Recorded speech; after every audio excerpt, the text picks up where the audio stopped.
Wait! Where are you going? I got a great story to... Oh, Oh, what's wrong, Adam? huh?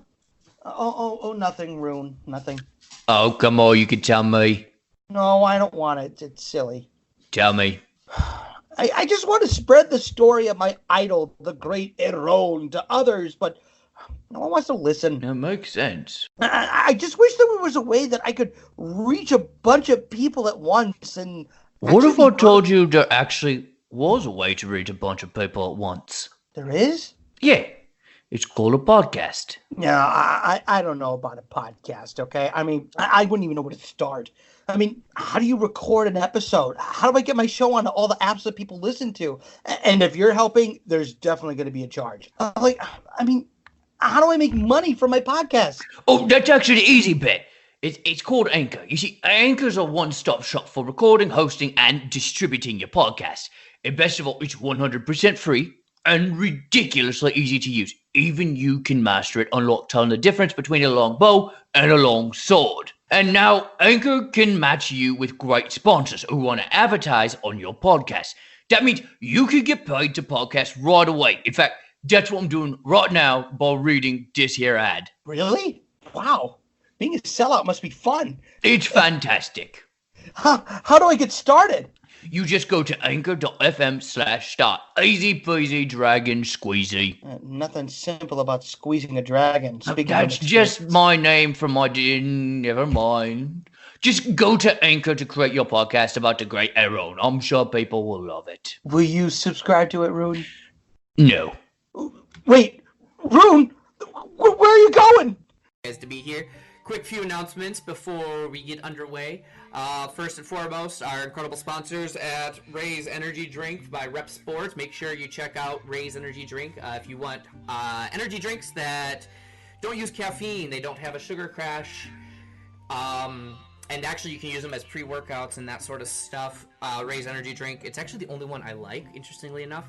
I don't like much for energy drinks, but make sure you check them out. Use the coupon code 10OA on their website, and we would appreciate it, and so would they. I still don't know what it does. I can't find it anywhere, but it does something. Anyways, yeah, I'm really great for our sponsors. So if you want to sponsor us, join in the party. Anyway, so yeah, other than that, we really appreciate you guys being here. If you guys want to support us, make sure you go to valleystudios.com. Valley Studios Media. valleystudiosmedia.com for our website. You can find us on Patreon at patreon.com/valleystudios. Twitter at, thank you, at _10away. I gave that one wrong last time. And of course, you can find the whole studio at Valley_Studios. Instagram at Valley Studios Official. Facebook at Valley Studios Entertained. And of course on YouTube, Valley Studios. Look for that lovely blue film strip. And I'm really trying to speed through this, guys, because I know after a 2-month break, you all just want to get into the story. You want to listen to me stop plugging my own crap. So, with that, let's go ahead and jump in. Dion. Yeah, I got this.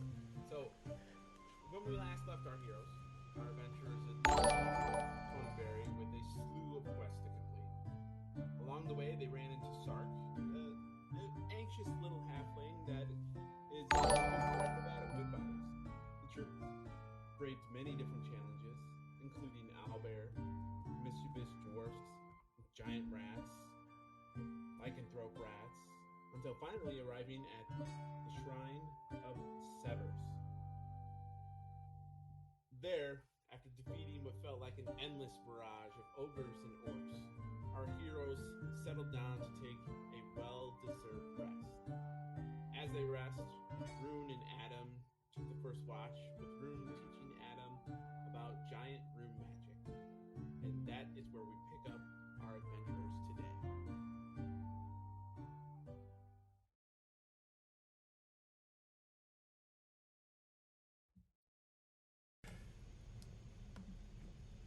Sorry, I'm muting my phone. I just realized it's over here dinging. So, I know to begin,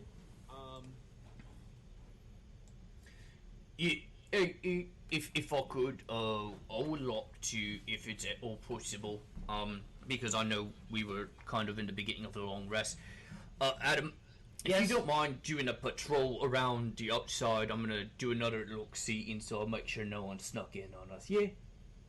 Why do I have to go outside? Oh, because the dead things were inside. The dead things were inside? Yeah, you know, rats and the like. I know you don't like rats, so that's what I'm looking for is rats in here. But there's death outside, too. Well, how about you just watch the little entry hole then, yeah? All right. Alright, cool. And as he watches his little entry hole, I'm gonna come back in here to the shrine and make sure he's not following me. And then, I'm gonna get to that shrine and, with my spear right next to me, I'm going to, I'll guess, pray, which I've never done because I don't know who this god is, but I'm gonna pray to him and say, alright, I know how this works. You showed me the way of making this work, so I want to look in on teaching Adam the runes has made me a little nostalgic, yeah, sentimental, and so I want to look in on my old mentor, Rota, Rune Keeper Tuliaga.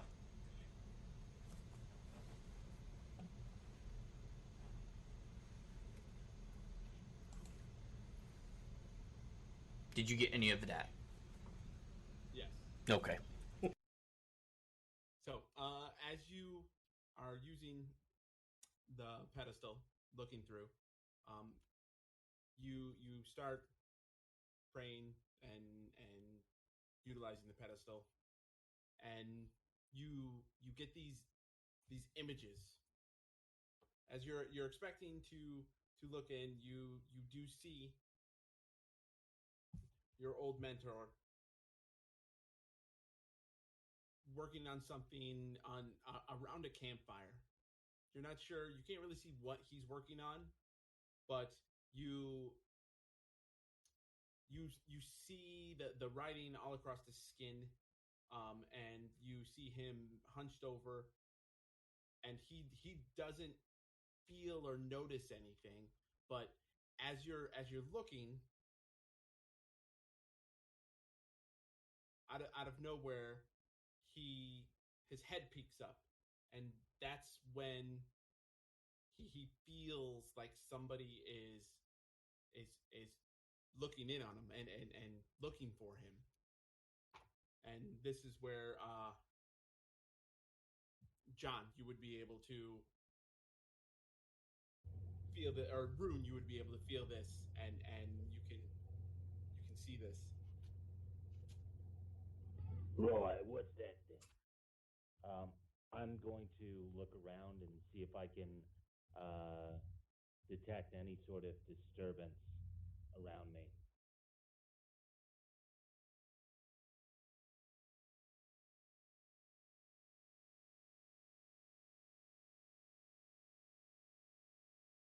Can I tell specifically from which direction the scrying might be coming from?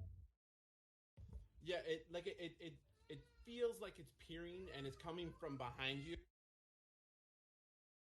Okay, I whip around and yell out, "Right, come out! I know you're there. I know you're looking at me." And as you turn, you can you feel the strong connection that you haven't had in so many years past, since that Rune, like the one that you took under your wing and was trying to teach the ways, and you can see a haze, like almost through like water. You can see him on his knees. I squint my eyes and stare deeply. Can I recognize anything specific? You can see him, and his face, like he just looks like he's on his knees, like trying to look at you, but it's very difficult to see. It's like looking through water, like as if you were looking through water to see him. But you do recognize. I guess it would have been Uvalf, but it would that you would have called him when he was under your wing and you were teaching him. Right. I take out my left arm and I rub my right hand over the raised bumps and tattooing scars of kind of stick and poke tattoos on my left arm. And almost as braille, I start reading it back to myself as I start chanting deeply to myself and cast detect magic. Okay. So as you're doing it, you see that beautiful blue glow that comes off when you see the items that are laced with the magical weave or from the great gods around that hazy water. And Rune, you see him casting a spell, and you can roll knowledge arcana to see if you recognize what spell he's attempting to cast. Or the skill arcana, sorry.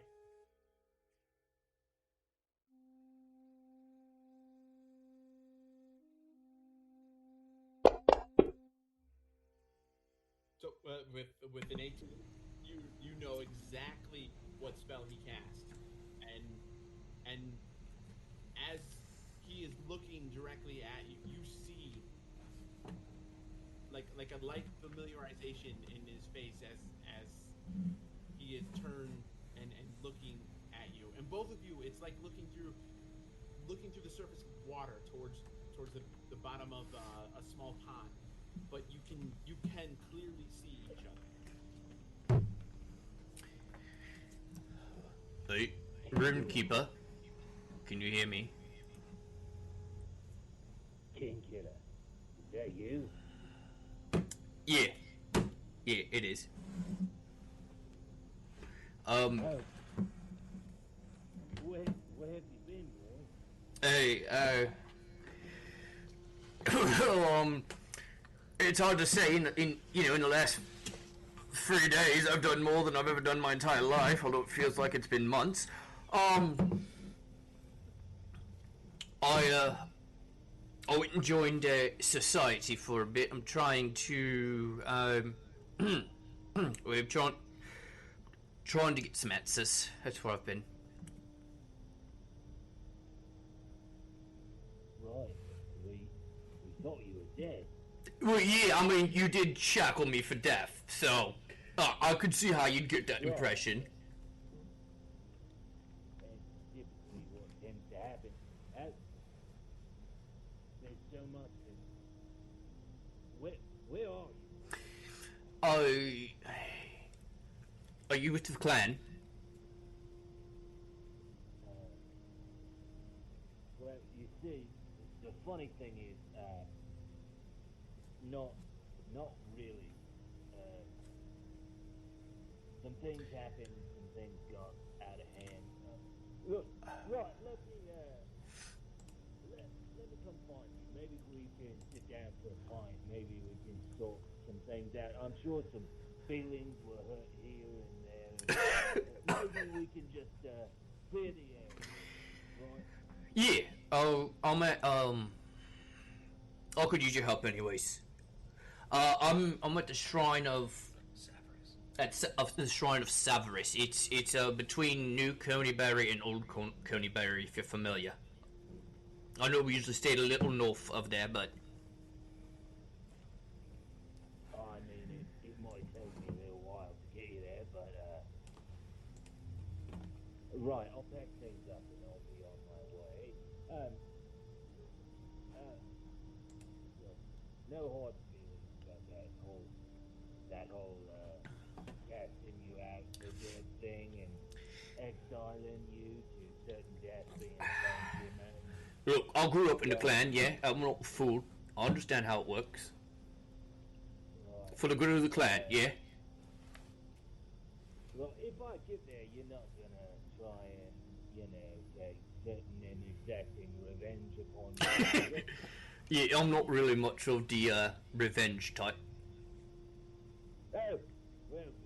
I'd never really put Also, considering you are literally the only Goliath I've ever known to have fucking magic, I don't think that's gonna be much of an issue. Right. Well, it's my thing, it's somewhat of a specialty, if I might say so myself. Well, I'm going to be on my way. I'll see you in maybe a day and a half or so, yeah? Yeah, you should probably know. I'm not a big fan of the name Kin Killer. Considering I didn't actually kill him. But when you get here, just it's gonna get really confusing. My friends call me Rune. Right, wait. Yeah, Right. I know. It's the same name as yours. Oh, it's on account of all the runes on my arm. I show them like all the runes that mark my arm. It's because of all these. Right. Well, I see what's going on here. Right, okay, let's have a beer and let's chop this one out, shall we? Wow, this has gotten real awkward real quick. Yeah, it definitely has. I didn't think you'd be able to see me. Well, no, the only worst thing you could have said is I dream about you every night, but, yeah. Well, not every night, but... Oh!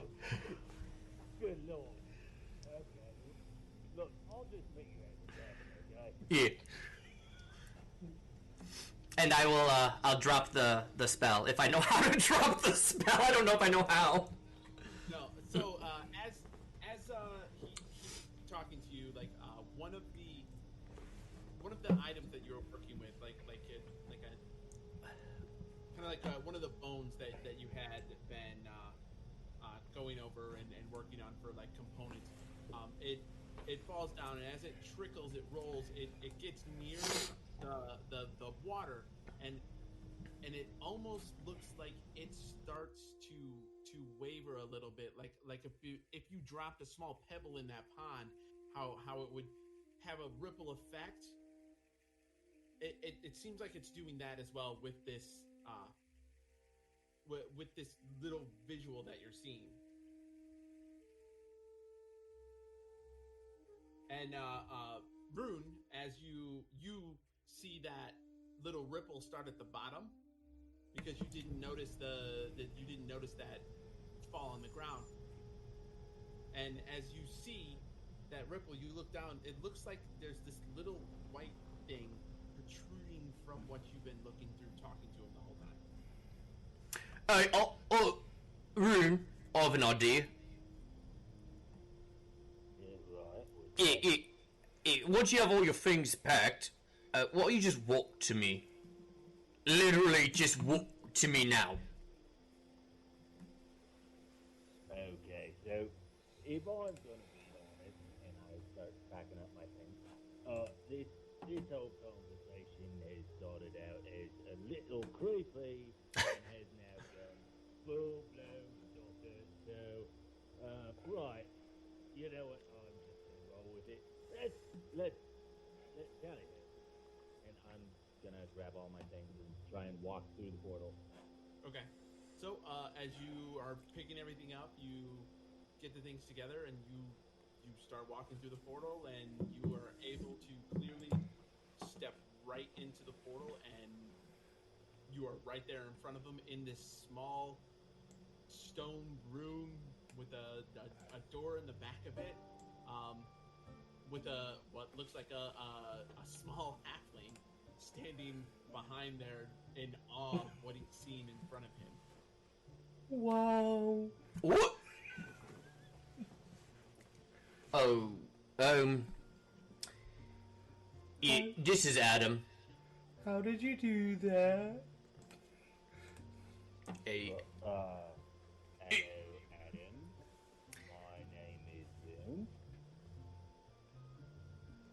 Boy, this is going to be really confusing. Now, we're of the same clan. I do want to know how similar do we look? You do have similar features, but he does look clearly like, Older. weathered Yeah. and older. He's the future me. Do I live? He has marking and etchings across his arms and like is it just your arms showing or do you have more of your body showing?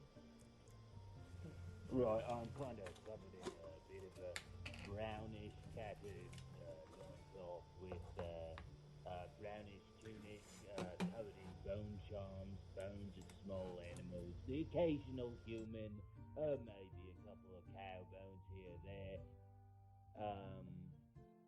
Right, my legs are showing, never skip leg day, got them big beefy legs, right. I got some big massive arms, and oh yeah, I got a staff that's made of a petrified human spine with a human skull on top. Well, this is going to be a lovely experience for everybody. Scary looking. Yeah, well, you see the spine he's holding, yeah? The what? The spine he's got in his hand.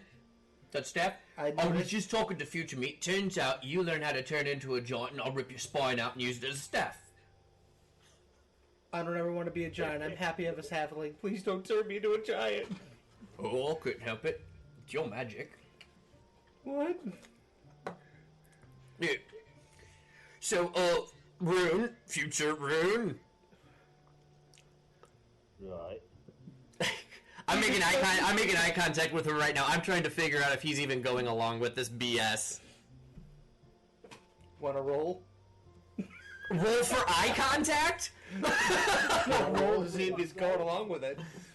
No, it would be a roll for insight to see if he picks up the what you're doing. Okay. Can I roll for insight? Yeah, that's what I mean. Like he would roll for insight. Oh, he may need to. Okay, I got an 11.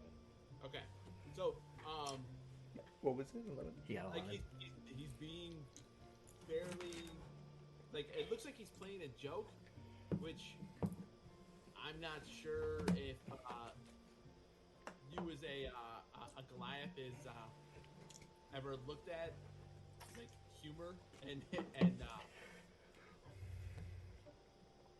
but he it seems like he's trying to play a joke on the little one.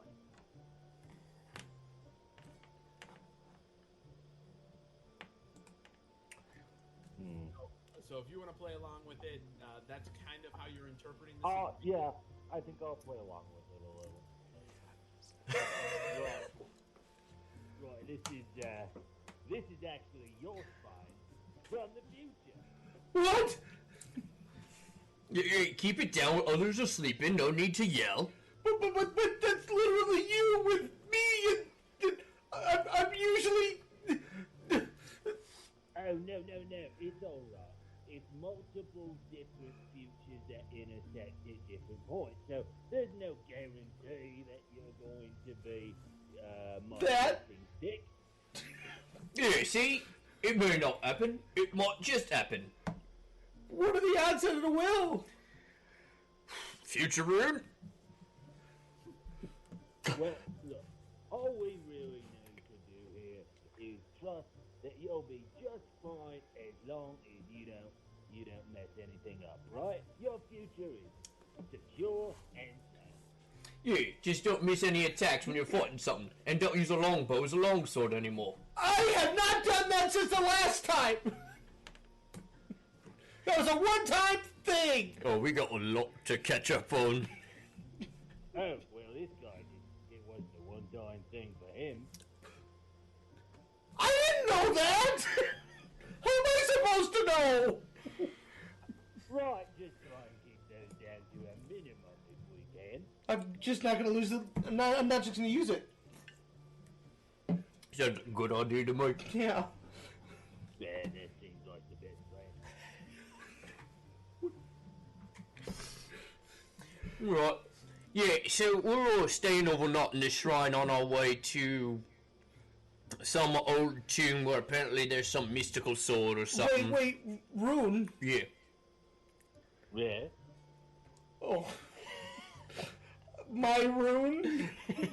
Yes, my Adam. Yeah. Oh god. He was your Rune in the past. Will you knock it off? What is you doing here from the future? Oh, I pulled him here. Why? For fun. Like I should have. Just ask it. The pedestal behind me is a pedestal of time. You can only pull something from the future once. What about things from the past? Oh, well, do you want to fix Only something? if you get indoor. Yeah. What did he say? Ganondorf.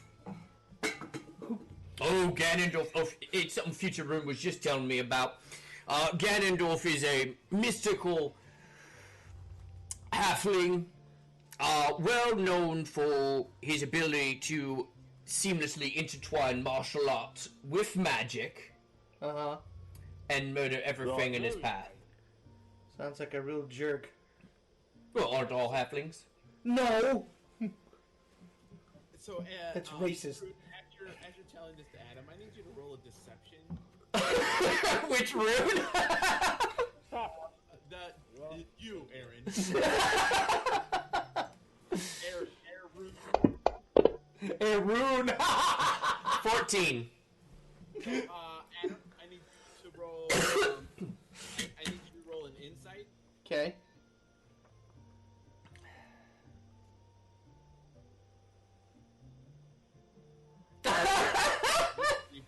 I believe this.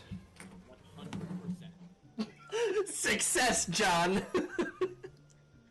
Yeah, like a 2. I am putty in their paws. Beautiful. We are called the 10-0 way. Oh yeah, by the way, John, after playing with us, you're cursed. You will. The reason we're called 10 no way is because you will never roll a 10 again. Ever.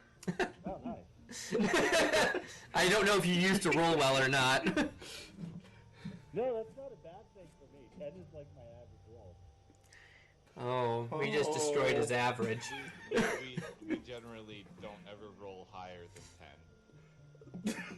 Oh, wow. Yeah. Welcome to the 10-0 way. Yeah, that's why I try to do things that aren't too hard. So do we. The other ones, like I know what Gentum rolled, but the other 3, you guys can roll perception. Because, well, Mr. Goodbody's not the most quietest person.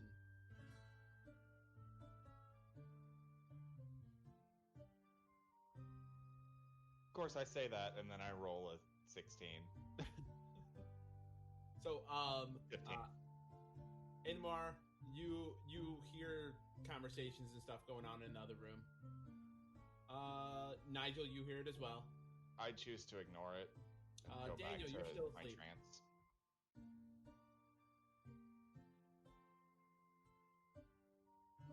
trance. Daniel's a sleepy baby after burning all those warlock slots Well, and missing all of them. falling off the crossbeam and stuff like that as he was trying to climb up.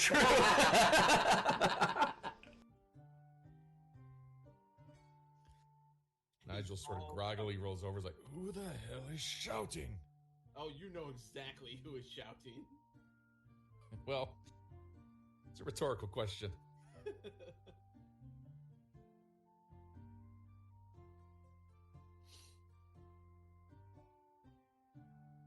So, it's I'm gonna lean over to Rune and I'm going to say, quietly in his ear, "Hey, Rune. Yeah. Did you really just bring me all this way to troll your friends?" Oh I mean, you have to admit it is fun, right? Like, Well, no, but I admit it's actually, great fun, and I was thinking you were gonna like stab me through the back, or like cut out my heart, or like none of that's on the table. That's well, I mean, you know, it could still be on the table, but no, actually, I could use your help. The little one, me. yeah, Adam. He's interested actually in learning giant rune magic. And so I told him a little bit about the fire rune and what was the other rune? Well, I The don't Shadow know Rune, giant I think? Maybe. rune magic. I know Goliath rune magic. Yeah, it's the same thing. I've been doing some reading. Right. Yeah. Wait a minute. So I get to learn from the you of today and then the you of tomorrow to become a better halfling today for tomorrow?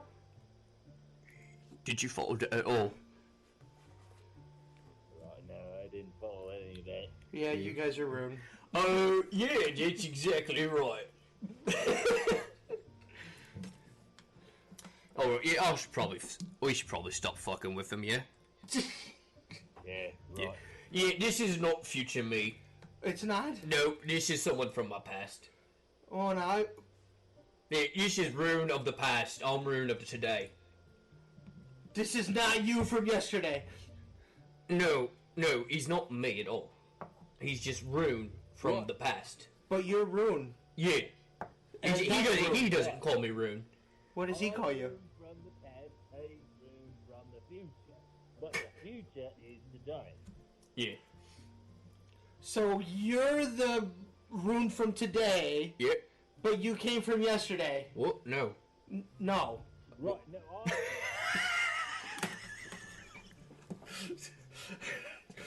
Welcome to the rest of the podcast. Oh. It's like Adam and Rune Stella over here. No. Okay. So remember how I told you that I had a guy who taught me giant runes Right. before he tried to kill me? Me? No. Okay, the guy who taught me giant Right. runes. Right. I told you I had a guy who tried to teach me giant runes before he tried to kill me. That guy. This is the guy who tried to kill me. So you brought him back here? Yeah. What if he tries to kill you again? I got him outnumbered this time. Yeah. Yeah. You and me. right. Oh, you have poor judgment. I was not the only one who tried to kill you. Yeah, that's fair. He's just the one who used the fire rune magic to shackle me and leave me for dead. Him? It's Yeah. the job of the executioner, right? It's not the executioner that killed you, it's you that killed your kin and therefore broke. Okay, I did not kill my kin, but You killed your kin? No, I did not kill my kin. Look, you and I, we can hash that out later, yeah? He's gonna kill you eventually. But why did he, shackle you and leave you for dead in execution? I'll explain it all later. It's just a giant misunderstanding, really. I mean, it must have been if he left you for dead. Yeah, it What was. did you do? It doesn't matter.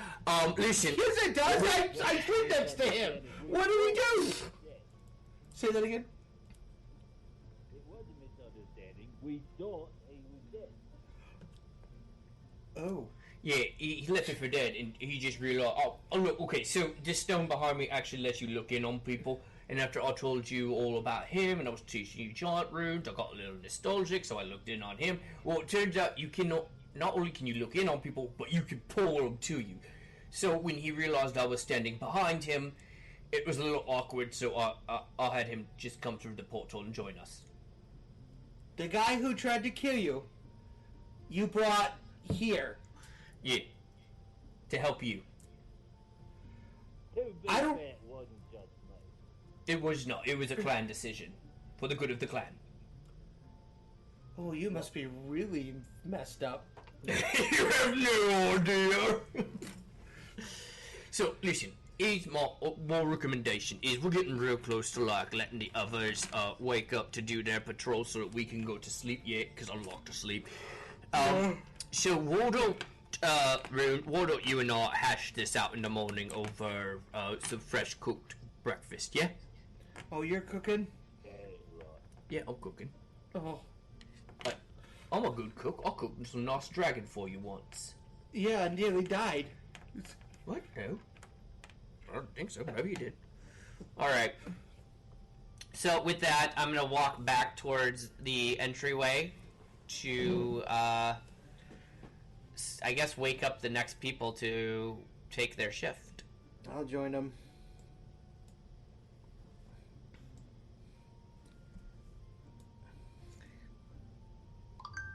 Why are there two of everybody? I don't know. Dion, do you see two of everyone on your map?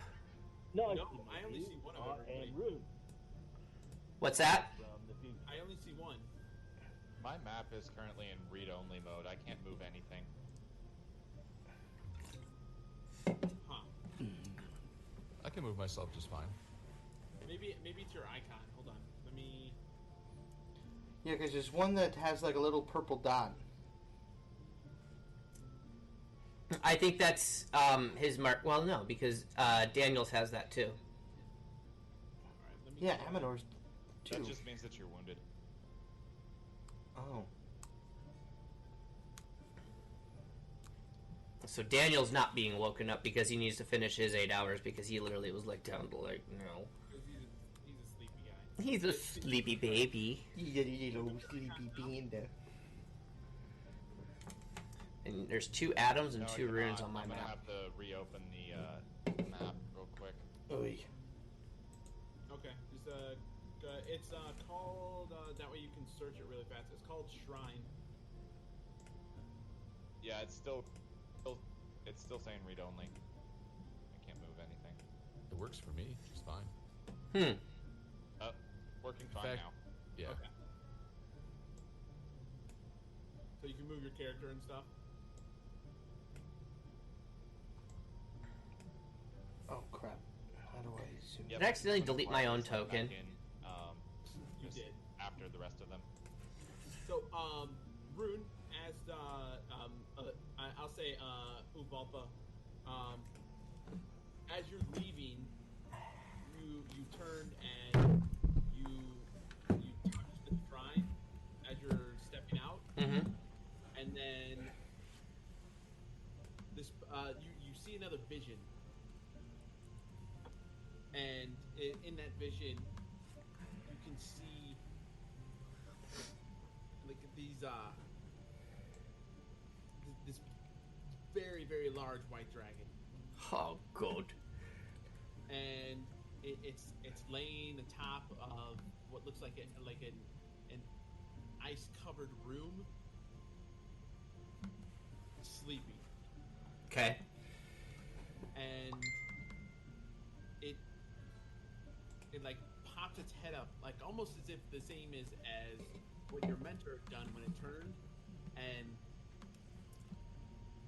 and as it looks up, you feel this just chill go through your body as it in one full motion like throws its massive wings out, slams them down towards the ground, and then comes flying directly at you. Close it, close it, close it, close it! And then, and as you are falling backwards, like it flies at you, and it's almost like a little wisp of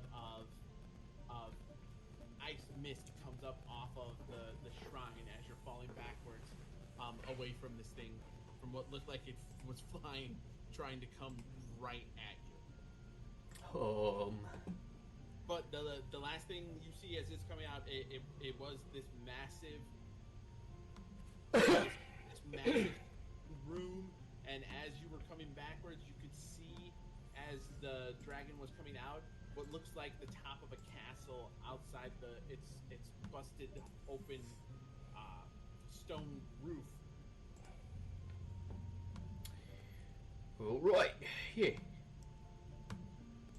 Totally normal. Totally normal. Didn't ask for it. Totally normal. Yeah. Oh, and Rune, you still have those 2 books that were For Nigel. that were for Nigel. Yes. Yep. Yeah, so you know what? Speaking of, because of that, his ass will be the first one I wake up. And I'm He's assuming... already sitting straight up, looking grumpy as you guys walk into the room. Oh, good morning, Nigel. You have a good sleep. He continues to glower.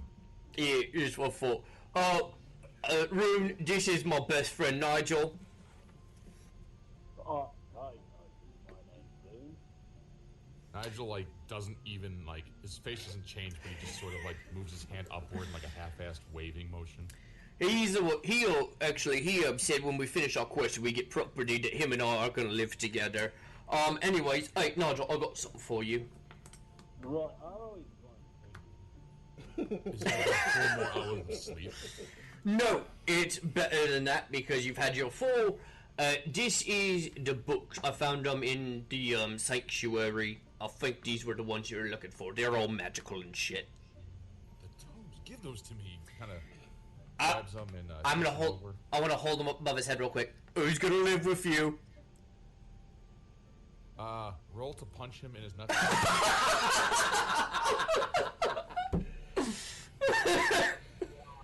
Roll a d8 and Roll a what?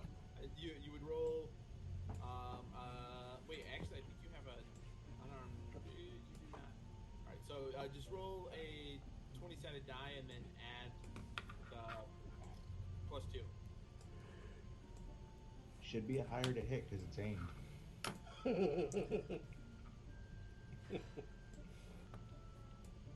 half giant.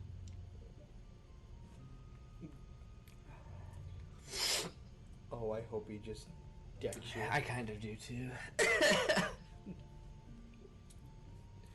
Right, well, if he does, then I won't worry about it tonight.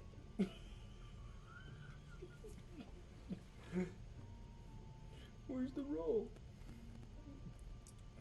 Creeping up on me and whatnot. You guys know he was spying on me. Yeah, that is kind of creepy. Hey, look, it wasn't intended to look. It wasn't like creepy spotting. It wasn't like, oh, I hope he's fapping in and not, and I can watch. Right, what kind of spying is it creepy? Yeah, I was just about to say that. Someone's drawing the line there. Aymanor, are you awake? Offense to that? Thank you, Aymanor.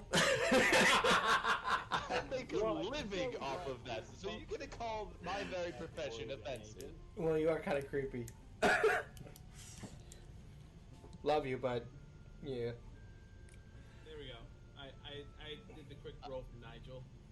Thank We you. didn't get to This see it. internet doesn't want to exist today. So, Rune, Yeah. would you say that you are fully armored up in the process of when you're taking watch? Oh yeah. Okay. So, Nigel, he does attempt to punch you. You do not get hit by it. Like he misses you, but you can clearly tell he was trying to give a little tap. All right, no need to go for the testes. Here, and I give him the bucks. Okay, I'll transfer the 2 books over. Oh. There you go. This is going to get really encumbering with my unstable internet. Because then you have to kick Nigel out of the game.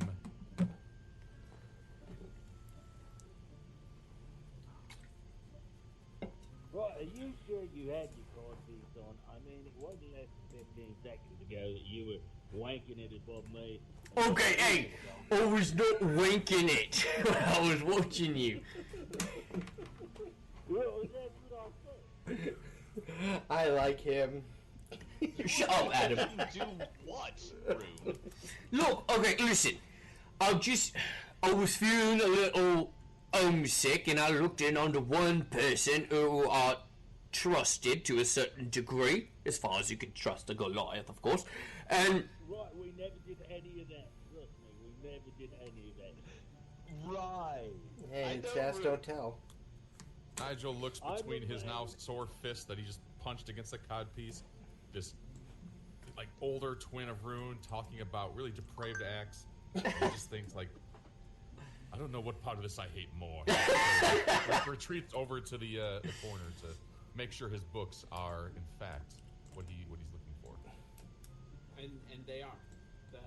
Like one is the spell book that she had talked to you about, and then the other one is something you have no idea what language it's written in, but it checks out. Yeah, you do know these were the things that she had talked about. All right, I stuff them into my knapsack. Okay. And kind of just turns to her and goes, Rune, I do hate you, but I appreciate this a great deal. I just... And they're both answering.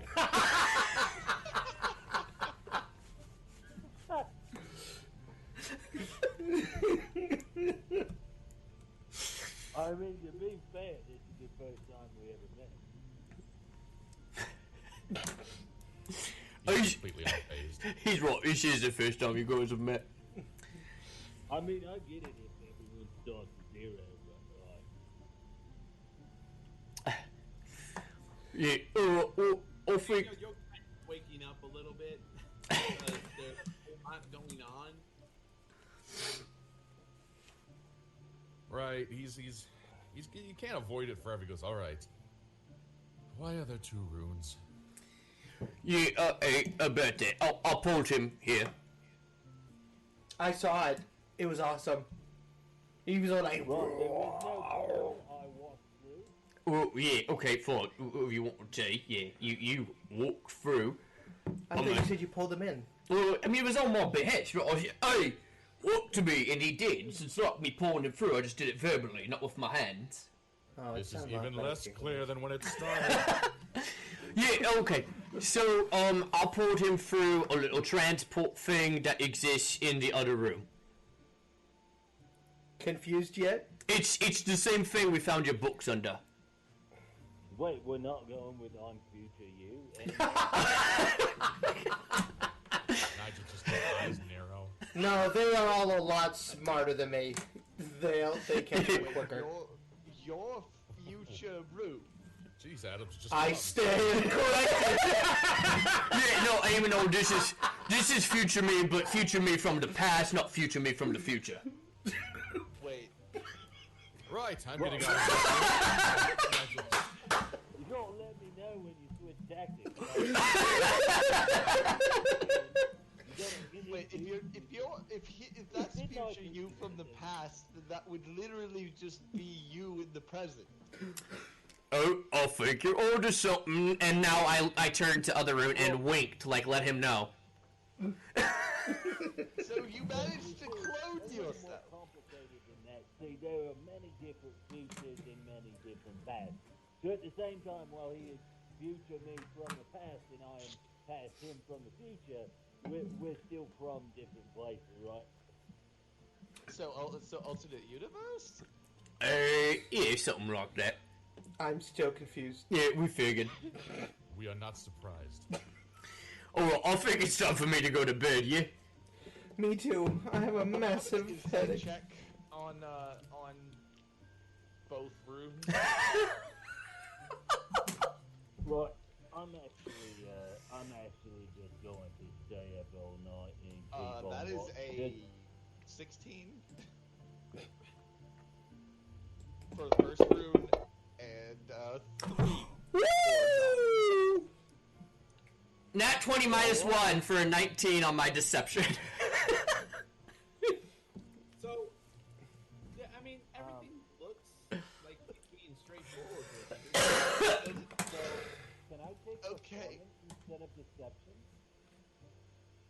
Take what? What? Sorry. Performance instead of deception? Yes, you could use performance instead of perception. Alright, Also a good. negative 1 I'm just for me. trying to keep up with this little act. Also, I got a 19. Yeah, no, like this, Samesies. no idea how this happened, but You. this is very, very strange. none of this is like charm spells or anything magical, correct? No. Well, I guess we'll just have to go with Well, that then. I still have to check magic on. Okay. Oh yeah, you do. Yes, yes. Lasts an hour, right? You do see quite a bit of magic on the group as a whole. But Alright. I did forget to mention that Rune's his spear is No, 10 minutes. is It lasts 10 minutes. very magical. Like the amount of illumination coming off it is quite pronounced. Right, well, I kind of expected something shiny going on with that spear, but I think I'm going to stay up all night because I've been through quite the ringer. I don't think I'm going to get through any sleep tonight. So why don't I just watch the camp for you? Oh, it sounds like I'll a. join you in that. Thank you, Aemonor. Got the rest that I need. I don't know how I feel about Plus, that. I kind of want to pick the brain of someone. I'm already awake, so I might as well go sit outside as well. I am taking a nap.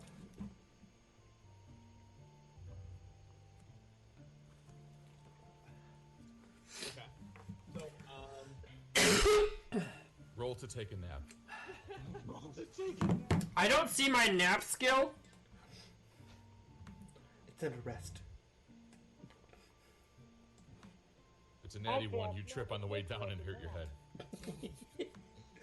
Ah! oh the pain, the pain. That was not me. It was my Oh, doppelganger. we're not sitting outside then? We're gonna actually sit in here? Don't we want to... Wouldn't you want to watch from different directions? Well, there's only, what, like, 2 entrances, so... Yeah, the outside and this room I just came out with. The room we're currently in, we should be able to watch both entrances fairly easily. So, they can't see what we're talking about. If you're outside, didn't you used to be able to ping? Oops. It's public, isn't it? Thought so, but it ain't working for me.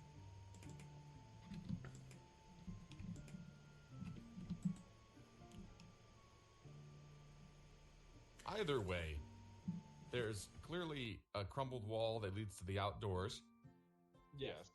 and then there's clearly a door that leads to the Great Hall, which also has entrances to other areas. Why would we not want to have eyes on both areas? Why wouldn't we just take up a central position where we can watch all of the areas, though? You can't watch all of the areas from a central position. That's why you have watches. The central position would be we're inside of the room. So we can't see anything heading for the room before that.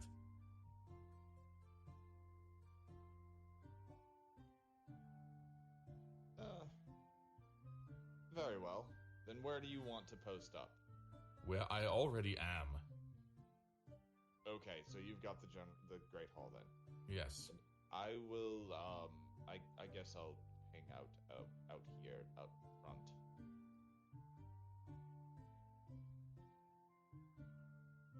Right, I'm gonna go with him because he seems a little bit less grouchy and less likely to punch me in my family jewels.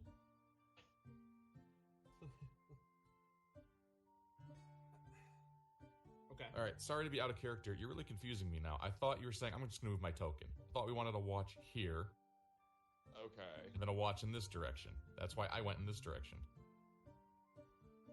Oh. Well, there's also another entrance to the north side of the shrine, though. Oh, I'll cover Oh. the north entrance. This is I'll big. cover the This is a north big map. entrance. Okay, I just zoomed out now. Yeah, very, very big map. We've got a western wall that does not exist. We've got giant holes in the southern wall, eastern wall, and like 2 holes in the northern wall. All right, I liked your position. I'll wait in the hole outside of the wall. Okay, then I'll wait right here where I can keep an eye on the northern side and the western side. Really, Nigel's just looking for an excuse when like nobody else has eyes on him. He kind of wants to start thumbing through those tomes because he is a nosy Nancy. Okay. Well, one of the tomes, 100%, you can tell, is a spell book. There's a few spells that you recognize because you personally know how to cast those spells. But the other one, you cannot make heads or tails with a majority of what is written in it. Let me check something real quick. Like, there's some words that look familiar, but you can't understand them.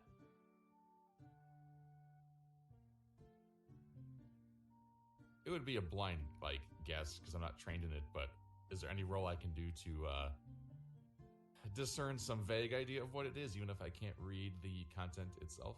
Yeah. So do Arcana, and it's very difficult. Like you're thumbing through, trying to figure it out, but because it's a bardic ability, which allows him to, if he's not proficient in something, he gets to use half of his proficiency modifier when he rolls it. So I basically have a positive bonus on everything that I roll. Correct, including his initiative. Except it was tragic. That went from 16. I watched it go from 16 to 5. Yeah, I know. Well, okay. Like, you think it might be another spell book, but you're not 100% certain because it just like a majority of the information in it, you're not really understanding it because it's written in a foreign language that you have no idea what it is.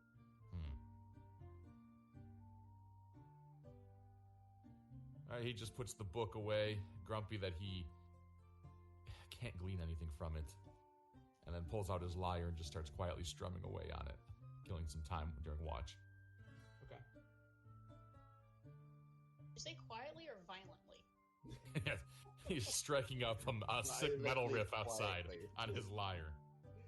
So, roll performance with that,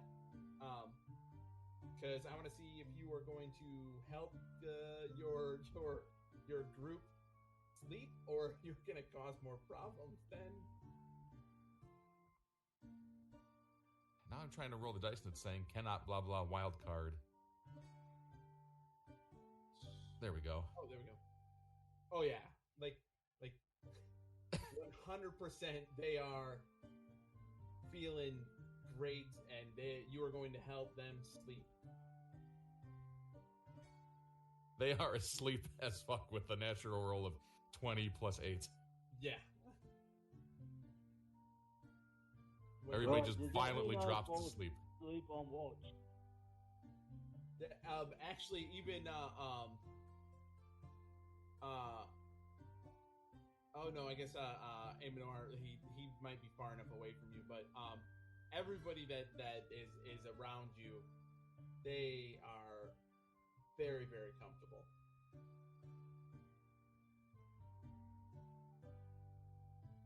So I need everybody that's doing watch to roll a perception. Except for Nigel, you're gonna roll at disadvantage because of the focus you're playing on the lyre. I rolled a 10. Okay. 12. Okay. I rolled a just have to 7. highlight that. All right. Oh, come on. All right. So yeah, you don't hear anything. And the night seems to go by fairly smoothly.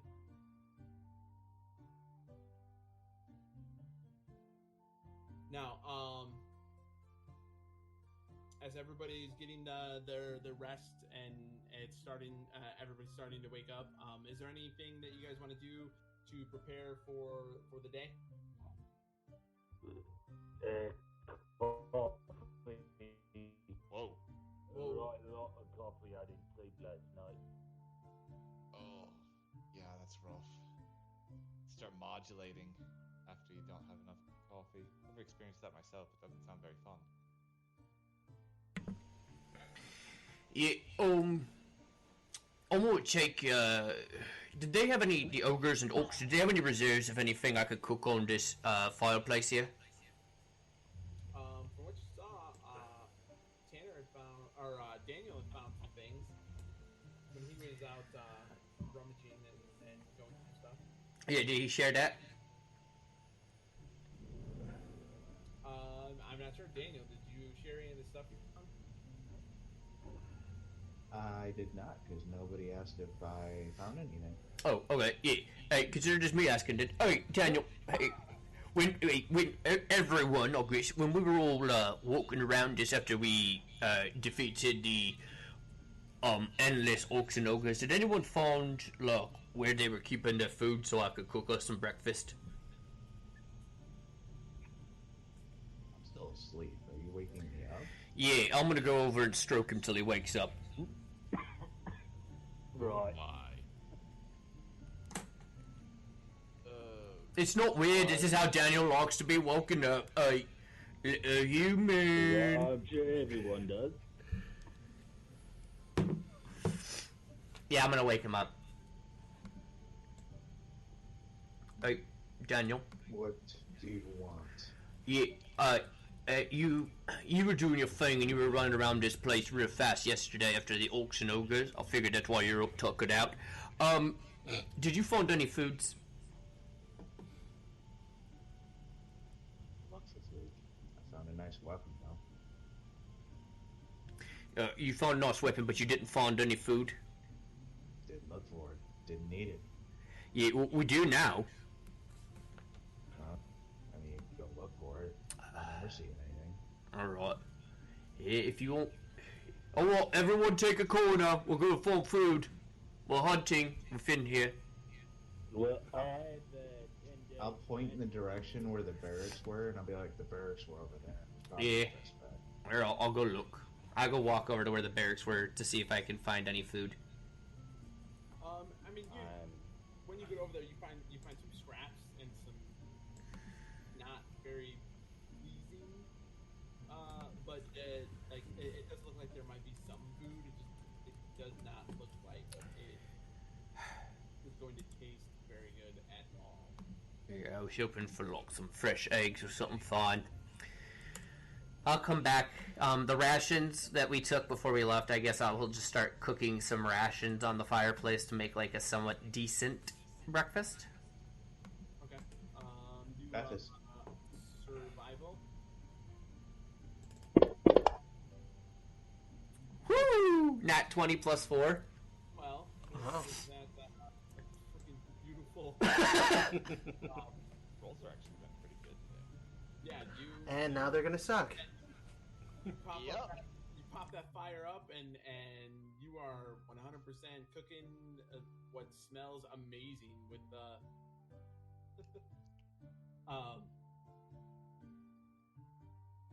with what little food or what little seasoning things that you have. Like 100%, it sounds it smells amazing.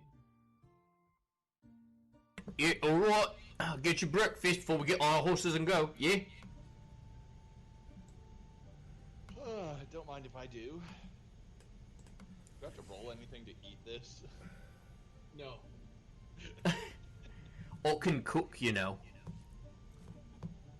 That's still up in the air. I haven't tasted it yet.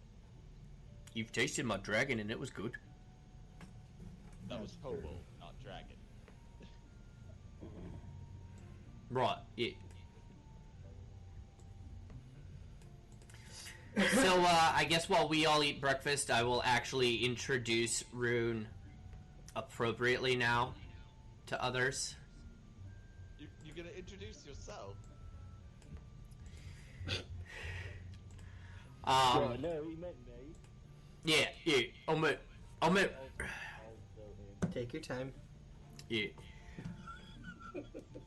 I'm hating myself for doing this now, just a little bit. There's currently 2 of you on your map, Aaron. Yeah, I can't get rid of the bottom one in the south.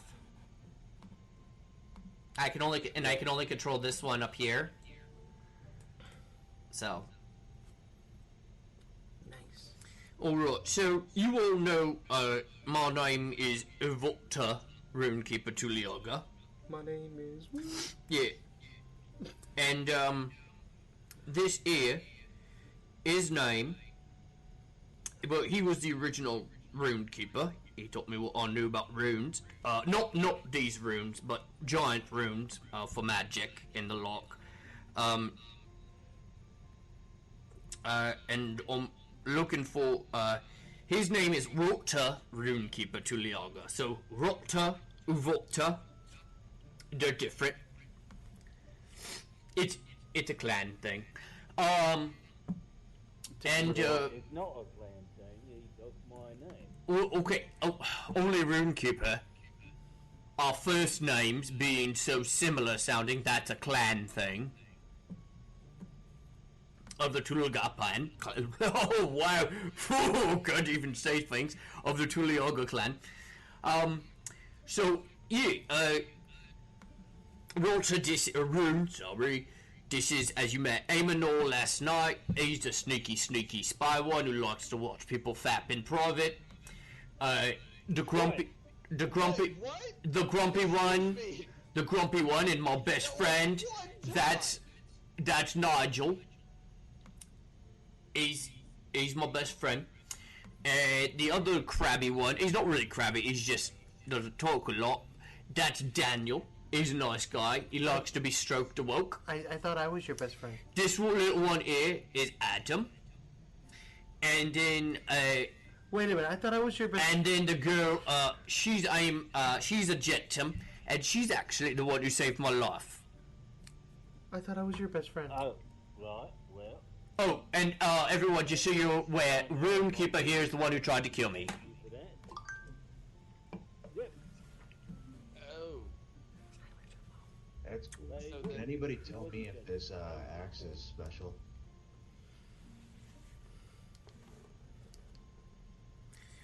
Axe? And then I'll hold up my elegant hand axe that I found in one of the chests.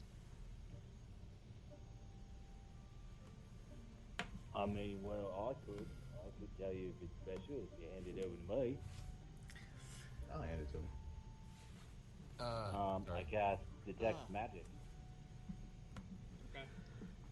First, So, I let my. Trying to find. Oh, there it is. Sorry. It is magical. Can I tell what school?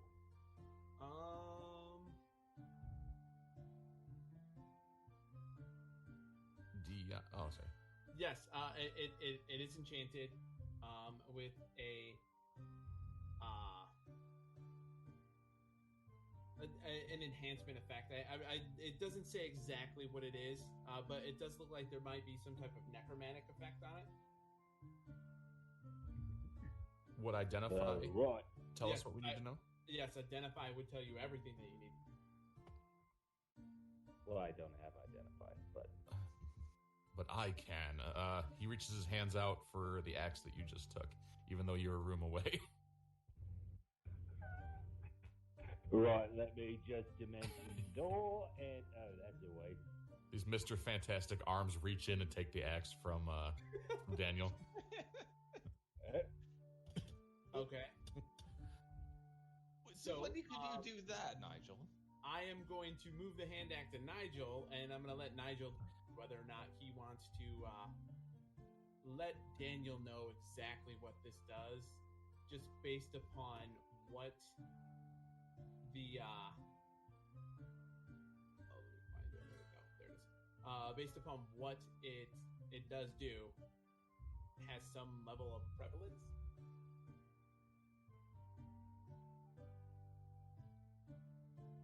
So it's under there. You should see it now. It says hand axe. In my inventory? Yep, in your inventory.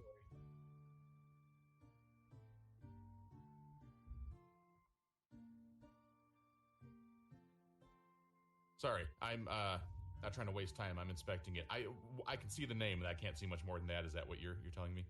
Yes. If you click on the little icon after the what looks like the pouch. It should open it up, and it should allow you to scroll down, and it will tell you exactly what it does. Oh, equipped. Okay. It's I next to it. Yeah.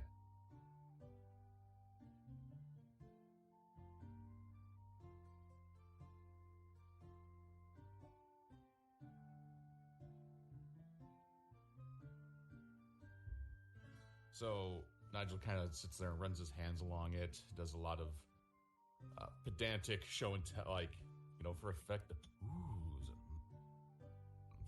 It's all useless. He knew what it was as soon as he looked at it for a couple of seconds. But yeah, looks at Daniel and says, "Honestly, it's just got some fancy carvings. It's completely useless." So I need you to roll performance or deception, and Daniel, I need you to roll an insight. Can I help him with his insight check? Yeah, if you're trying to be like, no, I'm positive. Come on. Wait, right. I literally just cast detect magic on this thing. Like, it clearly has necromantic magic on it. Oh, jeez. I fucking hate this thing. Daniel, you're not I don't know if you trust this new guy. Oh well, an axe is an axe. I'll use it either way. Here.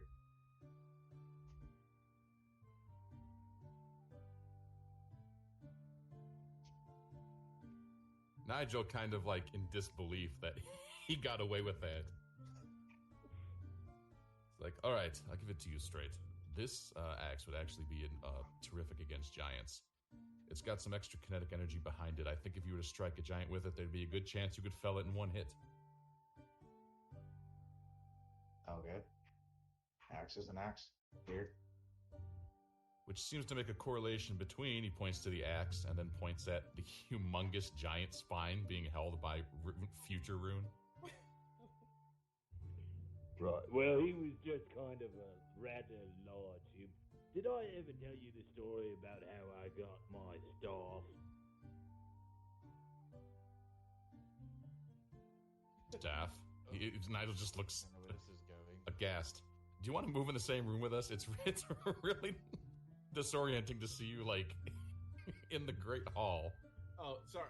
He can't move the Oh, he can't. Oh, okay. Yeah. No problem. No.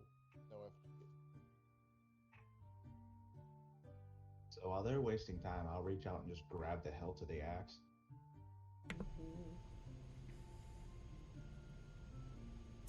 Nigel, are you gonna try to hold on to it? No, Nigel doesn't see any reason to hold it. Okay. All right. Gives it back to Daniel. It was solely because of the situation of what it was, on why I was asking whether or not you wanted to share. I suppose I'm oblivious then, or Nigel's oblivious, or both. It's because you have a giant in your group, and then you have a giant that just showed up. Oh, They're Goliaths, not giants. Yeah, not technically a giant. They're giant kin. That's true. We are. Didn't make that correlation, so. But so now I put it back. It's back in Daniel's inventory.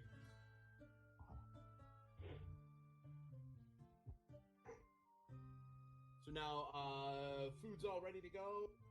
He's got everything made, and everybody's eaten and had their fill. So where do you want to head out? Because you guys came in from the south. And you crept up and snuck in and around. Yeah, we did a good job of that. If I might ask, Dion, where in relation is this to our destination? Well, I would assume we would just look at a map and head out the same way we were traveling. Well, that you know that there is that you believe Old Cronenberry is just north of here. Okay, then I know where Okay. we are. Where's the sun?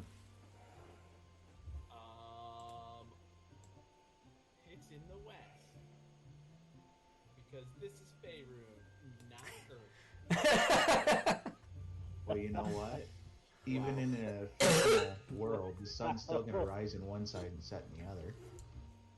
Yeah, Yeah, it's just maybe that it this rises in particular the- world is spinning in the reverse order.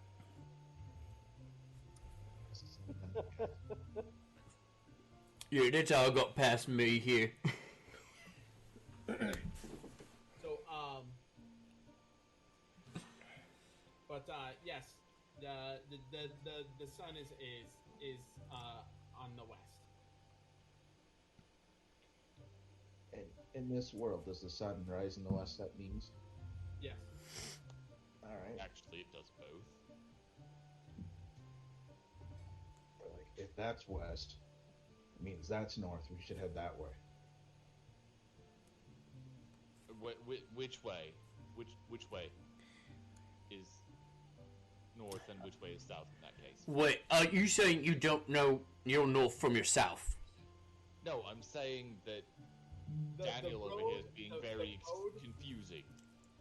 The road that you guys saw, that heads north. Okay, so it is traditional north, south, east, west. Yes. All right. That way. This way? Yeah. Right. As we're traveling, I'm going to do my best to keep Rune in front of me and in my eyesight. Yeah, I'm actually gonna be like right next to him because I'm also not gonna let him behind me. I'll walk behind. Right, and I'm just gonna make sure he doesn't get behind me. I'm following them. Walking directly behind Rune. So we're following Daniel then?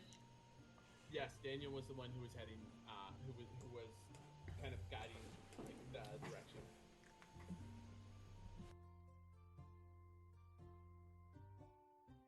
Sure. As we're walking, I'm making sure to be as close as possible to Rune. That's a really interesting staff you've got. Where did you get it?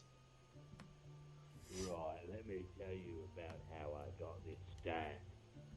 Oh god, here we go again. Right, did I ever tell you this story about how I got this staff? No, I asked.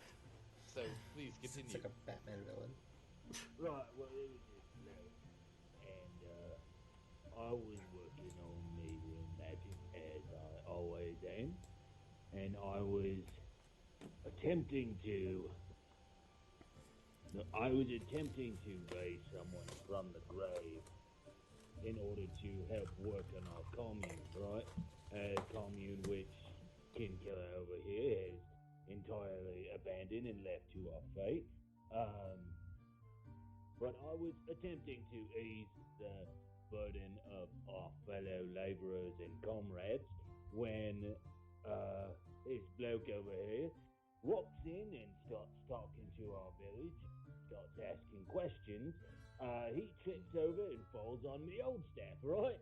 So what I did was I grabbed his head and pulled out his spine. Oh. And now I made a new staff.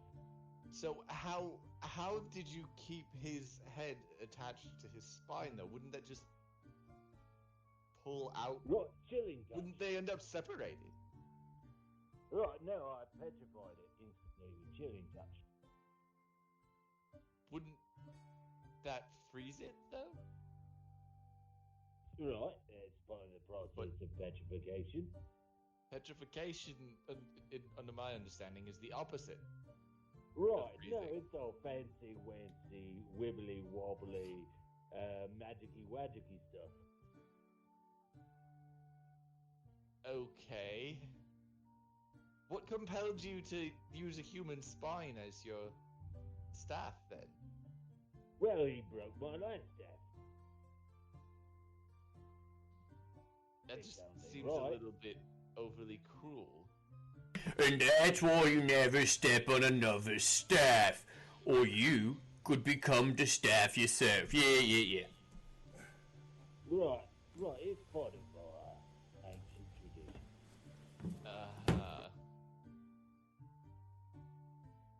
Look, in our clan, if you destroy one's property, you have to make up for it.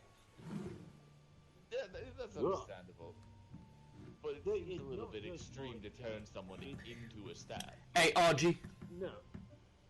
It's also the staff of the village. We share property between one another. So when he broke my staff, he broke our staff. So that's like breaking the staff of every single person there, right? Okay, I can see that logic. Multiplied ownership means multiplied value, right? Possibly. Right. Multiply the value of that staff by 50, and you have something that is quite valuable. Okay, sure, but why not just have another one commissioned and use all of his life savings? No, I mean, I couldn't find his life savings. It wasn't on him. But you killed him. Unnecessarily. Right. Oh, look, you... Before you tried to find other solutions. I don't see what anyone's gaining here, what the purpose of killing a man and turning him into your staff is, other than just to kill him and turn him into your staff. I mean, it's cool. Yes, but it's ultimately doesn't make sense. There's nothing that you gain from it outside of a staff. He needed a staff. There was a guy there. That guy broke his staff. I mean, he had to pay for it somehow. Bear in mind, Rune, Amonor almost got us ambushed by goblin merchants because he just couldn't help but throw daggers at them. Right, but look, everyone else in my village says it was right that I had done so. So by rule of majority, I think that I was in the right. That doesn't work, though. Rule of majority, that's literally mob rule. In no way is mob rule automatically the correct thing to do. Well, absolutely it is. No, it's really not. What happened to principles? Well, why don't you ask Kidkiller over here how he got kicked out? Okay, how did that happen? Mob rule? Yeah, well, I'm sorry, Adam was tickling butthole. What'd you say? Never mind that. Rune over here wants to know how you, Rune, got kicked out of the colony. Oh, yeah, so, Rune over there, one to my left, so he tried to kill me. So how does that constitute you getting kicked out? Oh, right, yeah, about that. So, some stuff happened, some people died, and they blamed me for it, but I didn't do it. Right, see that? What? That doesn't sound like anything... Well, look, you have to understand how giant clans work, yeah. So basically... Adam... Sorry, Stop mimicking me. He's so much fun. I'm gonna step on you. I'm gonna step on you, I'm gonna squash you, I'm gonna use your spine as my next spear, yeah? But then who would tickle your butthole? It's true. Oh, so... The way Goliath clans work is everything is done for the good of the clan. So they just assumed I killed these people, which I didn't, and so they left me to die. Instead of killing me outright, Rune here convinced them to just shackle me with fire shackles and leave me for death. Oh, bury me now. I got out of those shackles, and on my way south, I came across RG. And now we're here. That seems like an awful lot to skip over. I didn't skip nothing. You should have listened to the previous podcasts.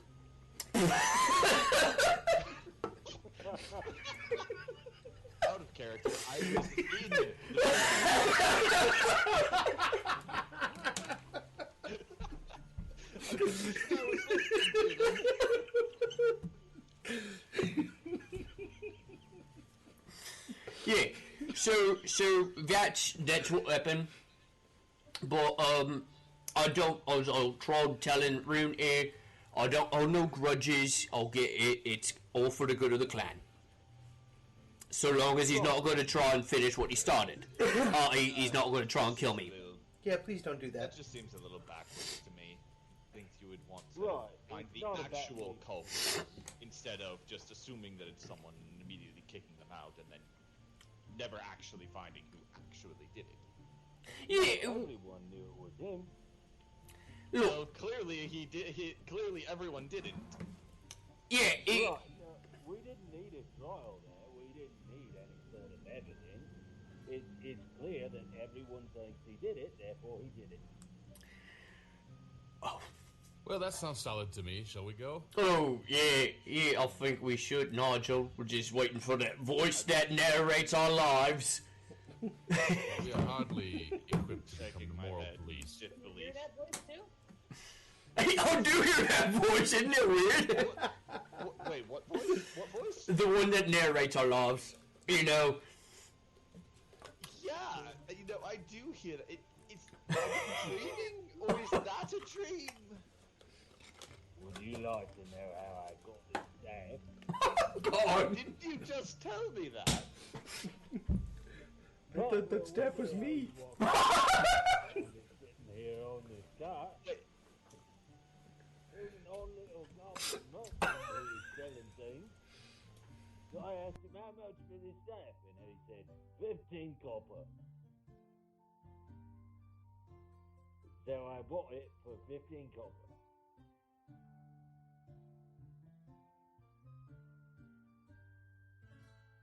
Cool. You know, it's not even real bone.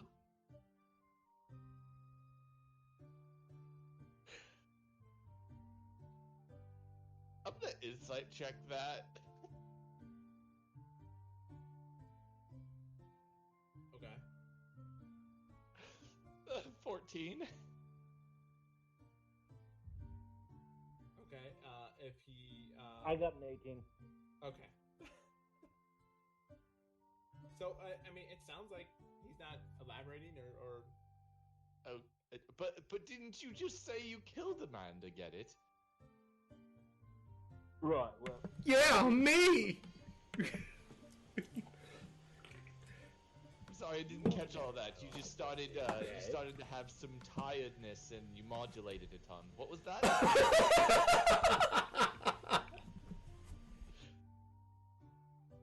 You want to You need know more how coffee? I got this staff? You just told me you bought it off of someone.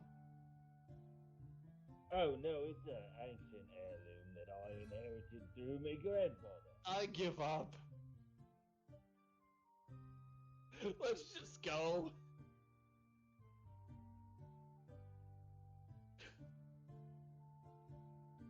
Hey, Rune, you ever tell him how you got that staff? No, alright, yeah. Can we get started? You'll hear how he got that staff in... I'm leaving them behind. You're gonna hear how he got that staff in 30 different ways while we're on the road.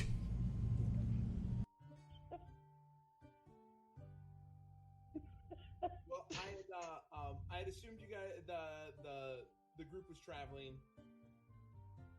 Okay, then in that case, I'm just gonna just run off to the woods and hang out in like if there are there any trees nearby? No, it's mostly hills. I'm just gonna put some distance between them. I can't deal with them.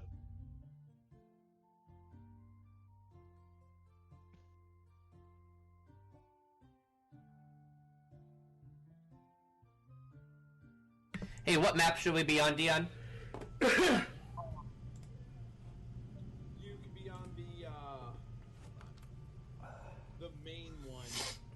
Okay. The Trade route area map? Yeah, trade route area map. So we're somewhere around here-ish then? Yes. Okay. A little bit, like right around there, just north of that large mound that you were pointing at. But you are So like right here. You are traveling in the direction of what you remember to be the original Conanberry. Okay.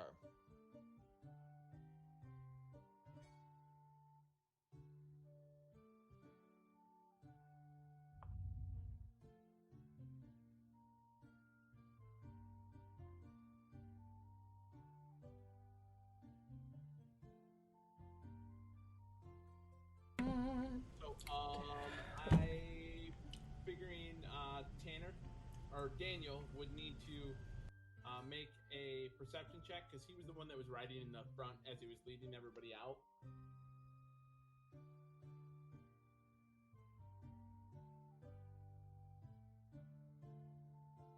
Yeah, yeah. You can see Conanberry. What at least what you're assuming is Conanberry, and you can see that up in the distance. I'll keep walking us in that direction. Hey, Archie. Yeah, what's up? Oh, yeah. I just wanted to check in with you. I wanted to make sure that hearing about my assaulted past doesn't change the way you think about me. Nope. Awesome. God, you just talk so much. I love it.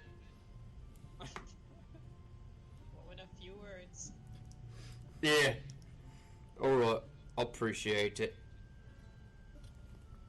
Thanks for having my back. You got it. What, Daniel? So is that what you appreciates about her? Yeah. Yeah, I've got something about each of you I appreciate. For you, Daniel, it's your fine ass.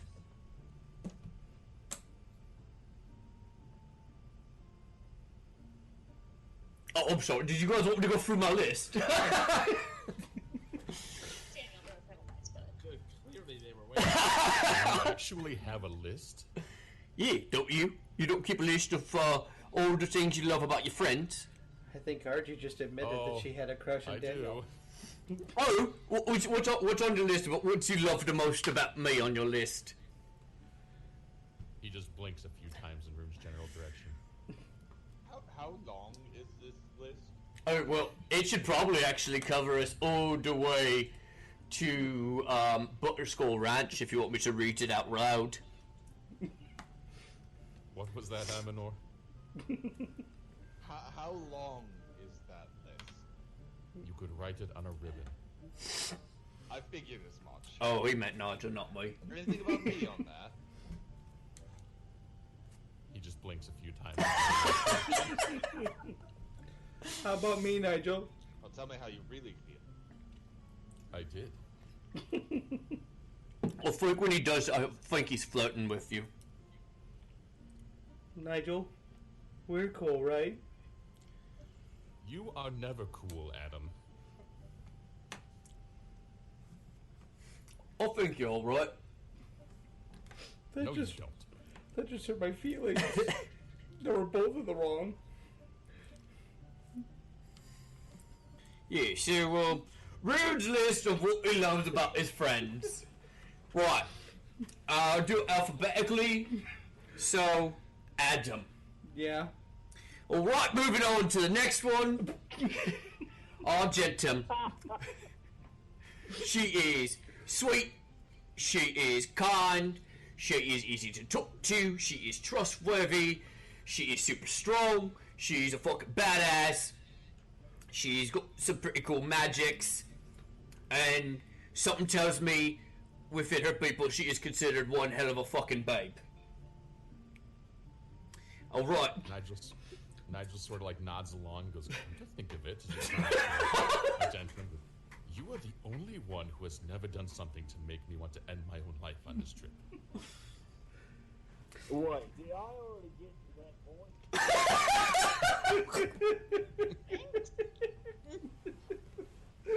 He just blinks a few times in old Rune's direction.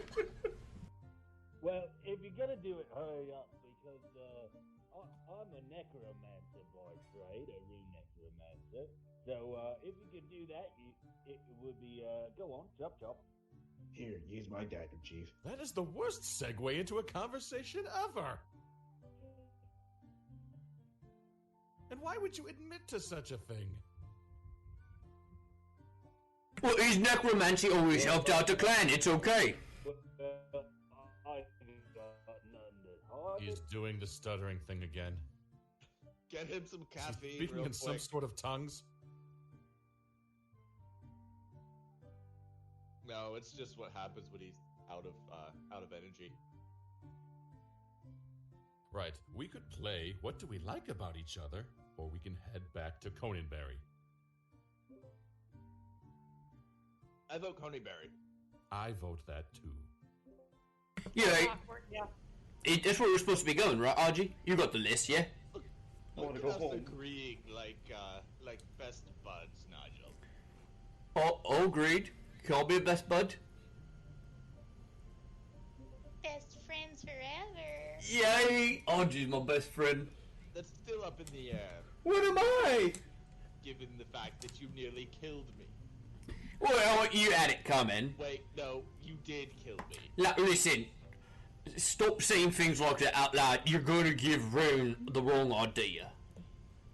Yeah, kin killer. Well, it wouldn't be the first time. Which room? That's when Exactly. everybody is quiet.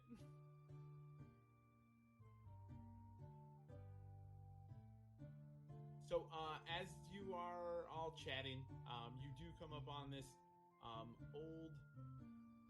It really looks like it was a small town that has been destroyed. Like buildings are like broken down and falling apart. Some of them looks like they had been burnt.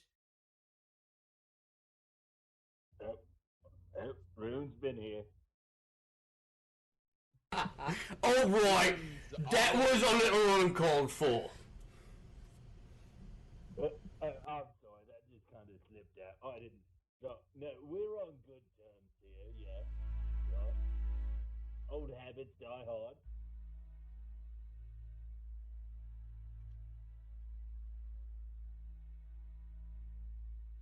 And I am having difficulties finding this damn map that I had. You know, you just kind of get used to it after a while. Every time you cross it, Bolts Field in Burnt Bodies saying, yep, Rune was here. Alright, listen. It's not like it happened on purpose or didn't even do it. And, you know, speaking of, you sitting here talking about, like, me getting vanquished and stuff. Why the fuck aren't you with the clan? Right, well, you see, something happened there, and everyone said that I did it, and I got kicked out. Seems that mob rule is not a very reliable system of jurisprudence.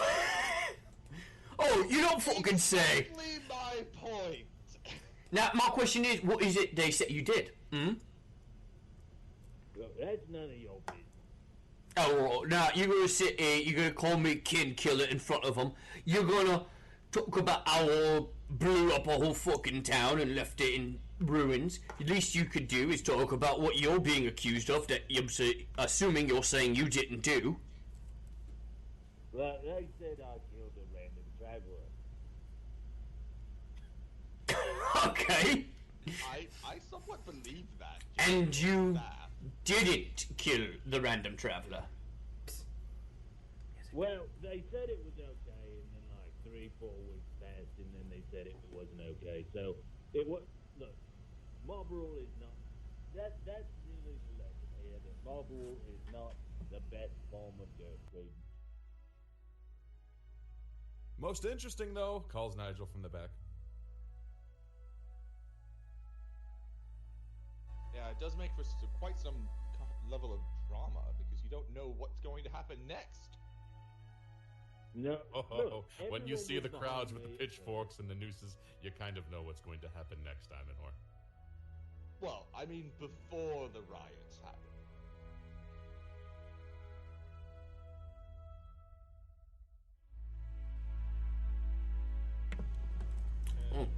What do we know about Coneyberry, Dion?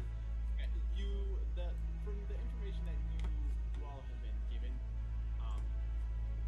you just knew that it was something that had been destroyed, and you don't know exactly what it was. The rumor was that it was a barbarian attack, and they came in, they destroyed and pillaged and burned a bunch of the houses down. But then there's also different conversation about that people escaped, and when they escaped, they were saying that there was fires, but it was also in part because of the villagers. What time's pizza get here? There's quite a few different explanations, and none of them were 100% the same thing.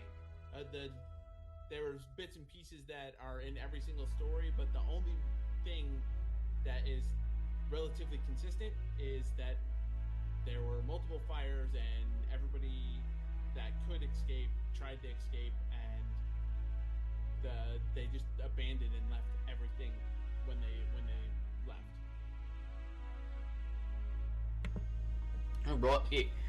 Does anyone recall what it is we're doing in Coneyberry? I remember we're supposed to come here for something, but it was as far as I remember, and from what you were told, this was just on the road heading to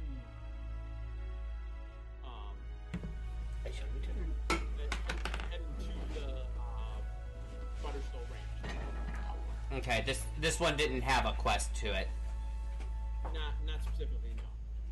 Okay. Right, I well, do remember that we were on our way out here because I guess I'm not as well. Those daggers that I had. Yes, that was actually rock. That was metal from Star Metal Hill, which is actually further. Well, I suppose we could just make our stop through here and just kind of keep moving on the way, yeah?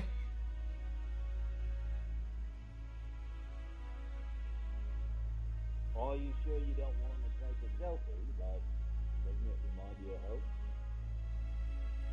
No, it doesn't fucking remind me of home, yeah?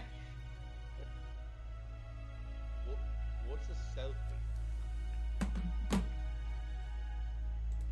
You just stand there and wait for someone to magically scribe your portrait on a piece of paper. It's something to remember it by. When you feel fond memories, or especially when you feel like you've been here before. Wouldn't that take a really long time, though? Wouldn't you just be standing there for years on end waiting for someone to show up to take your picture? Or draw your picture? Oh, no, you use a magical amanuensis to draw the picture for you. Oh. Was that like a handheld device or something, or...? It's a pen with some ink. So, as you come in, I just shared the image of the town, and everybody should be in there. Oh, I got the other token.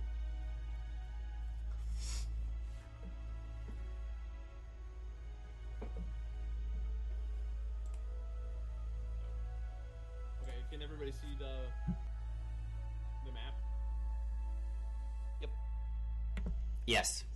So Yes. that's what you see as you guys are coming up, and up ahead you do see a horse drinking from what looks like it might be some type of fountain or something. Does it look like a wild horse, or is it saddled? No, it's saddled. Aminol, Yeah. You want to do your sneaky real quick and take a look, see around while we just hold tight? Will do. I'm gonna roll stealth. Alright. 9. Always when it fucking matters, dude. All right.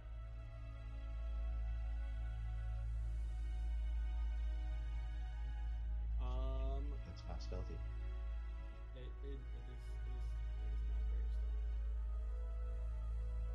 Probably useful, I would have bet. So, the horse, its head pops up as you see another one when you're walking. When you're walking and you come up to the little alleyway that you're coming out of, you do see another one, and that one actually looks at you. Okay. And you Is do it coming see toward directly in front of you, though. You do see a small, it looks like a crack in the ground, but it gets very, very dark, very, very quickly. And then in front of you, there is this statuette of some horrific beast, with large wings and massive talon claws, and that's just what you can see from the side.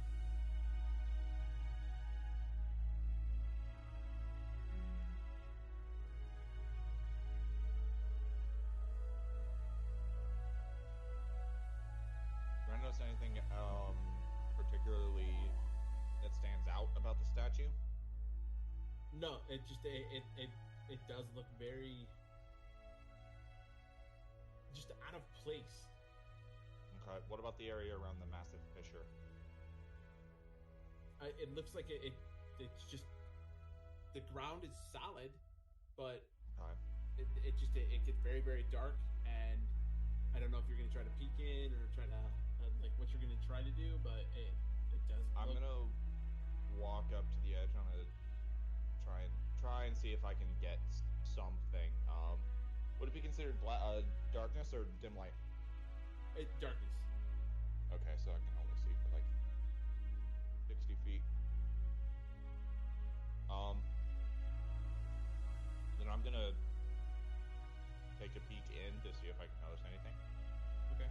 So as you look down,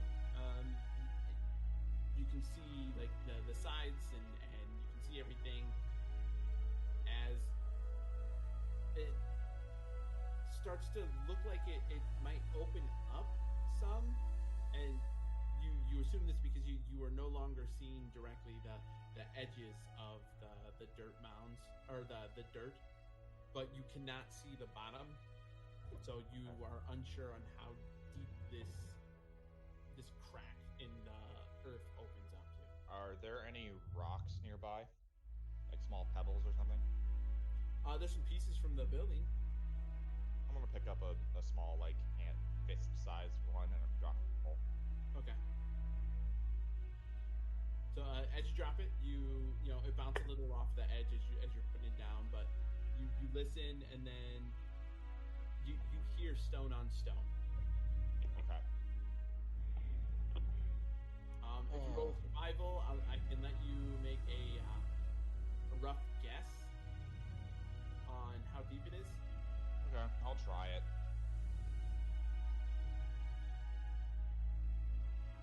Natural 20.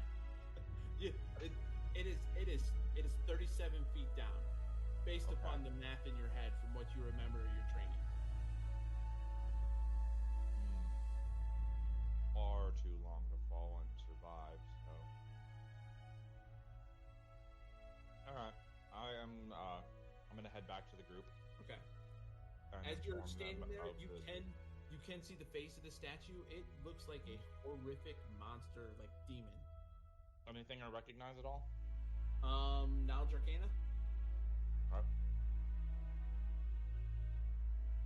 Knowledge Arcana. Or sorry, Arcana. Like I'm so used to still even it's been so long. Like it was always under knowledge Yeah. in 3.5. So Just arcane. That's a 20. Hey, okay. So you do recognize that as a Baylor, just because it was one of those stories that was told to you in like a horrific event occurring, and I need you to make a perception.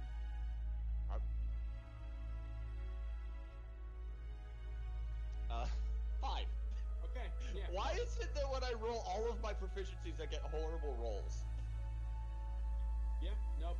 Yeah. Like you. Like Everything's fine. everything I'm not proficient in, I'm rolling perfectly fine today. It does look very very creepy. It like very unsettling. For like this just massive like head with wings and claws. Like you don't see any like weapon that you can tell of, but you just see it looks horrific.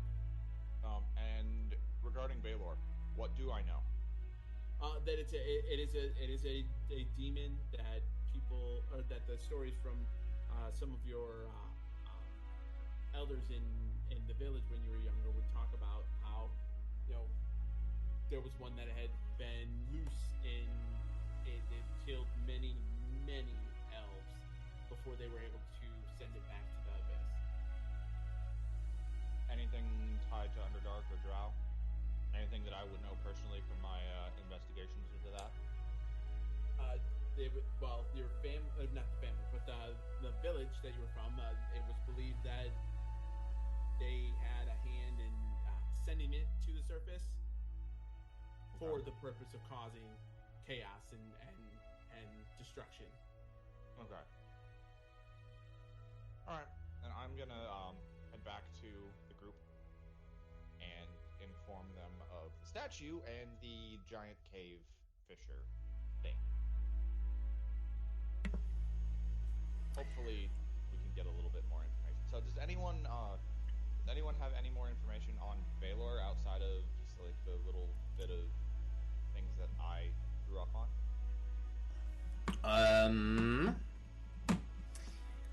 I don't know. I'm trying to think. I'm gonna ask for Mike because he stepped away real quick. Oh gosh, DM, does there anything in my book of the Great Aaron on Baylor's? Give a roll. It's just a D10 for him, right? Yep.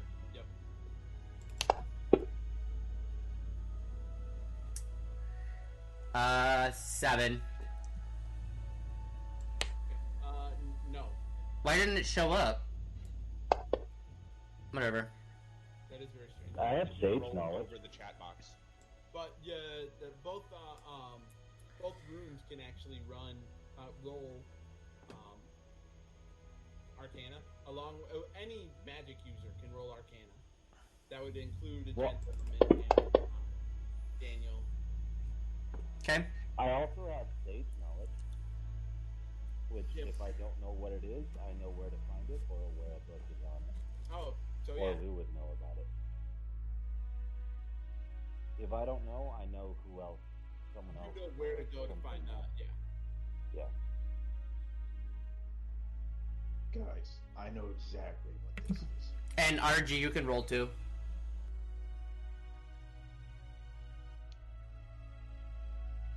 So, Daniel, I'll tell you, and then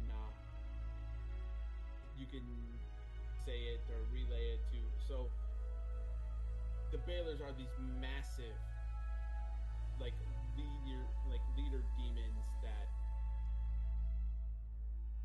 they end up kind of being in charge of a slew of other demons. And often they will summon more demons after they have been brought.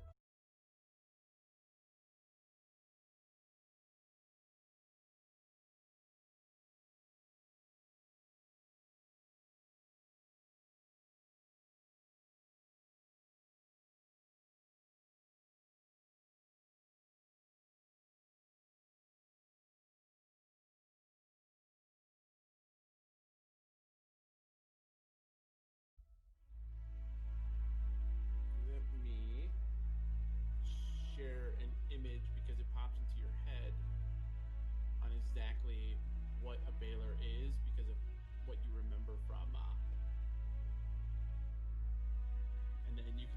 this. You can let everybody know about this when you are talking to them. That doesn't look fun. We just lost Strain Aaron.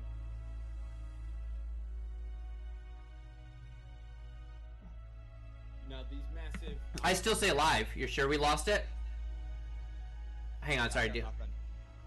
That's fine.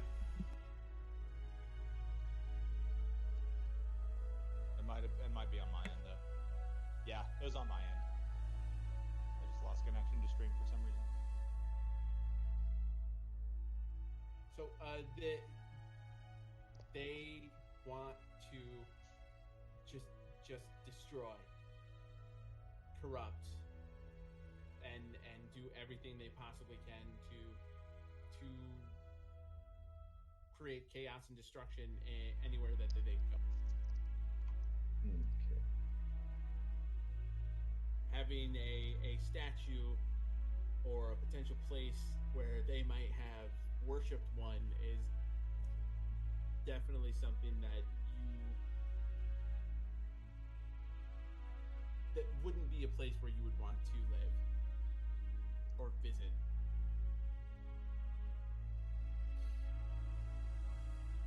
Start describing all of this to the group. Daniel, are you saying that people in Old Coneyberry worshipped Balors? I'm not saying that they worshipped them. I'm just saying that that's what that is. Right. Yeah. Oh, you guys know how I'm usually up for a good challenge. Yeah, this does not sound like something I want to fuck with.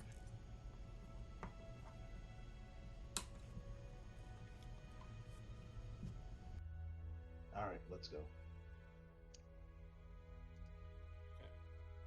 So No, I meant to fight the Baylor. What? No, now, listen, I just said I don't want to fuck with it. You do? Daniel, it's a statue. It's not alive. Nada. I'm done. Alright, if you want to go destroy a statue of a very dangerous demon, then be my guest. I want nothing to do with it. That goes though. I mean, I'll join him to kill a statue. It's fine with me. Rune, can you really kill a statue?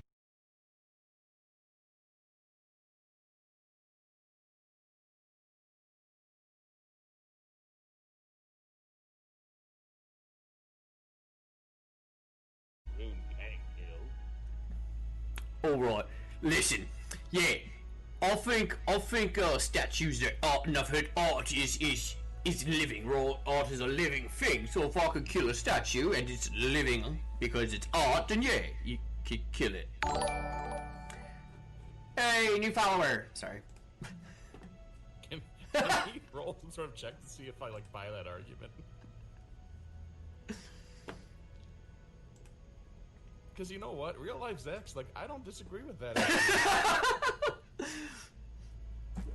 Yeah, I'll roll something. What is that? A persuasion?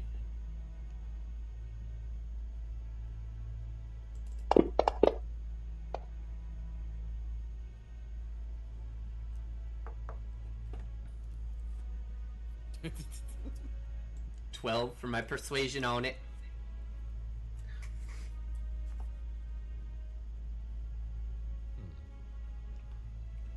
Now what would Nigel roll to buy that?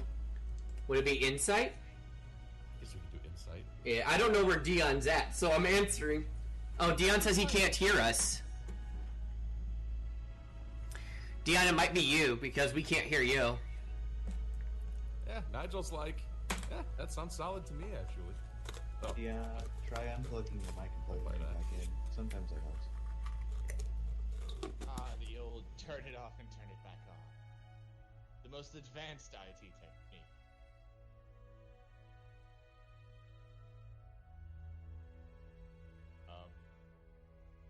Aaron, you might be muted. I can't hear anything you're saying. I wasn't saying anything there.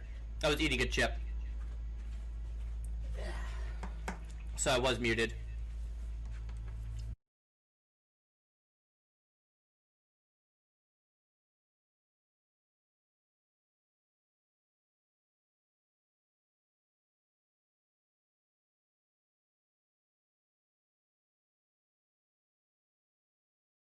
camera's way off. But I mean, like, he What don't happened? turn it on, turn it off, turn it back on again. Jake works with pretty much anything, everything except for me wife.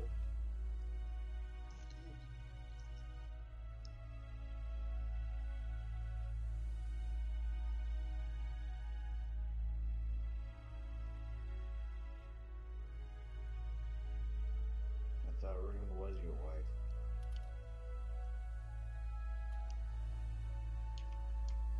But this suddenly went off the rails. What were we working on again?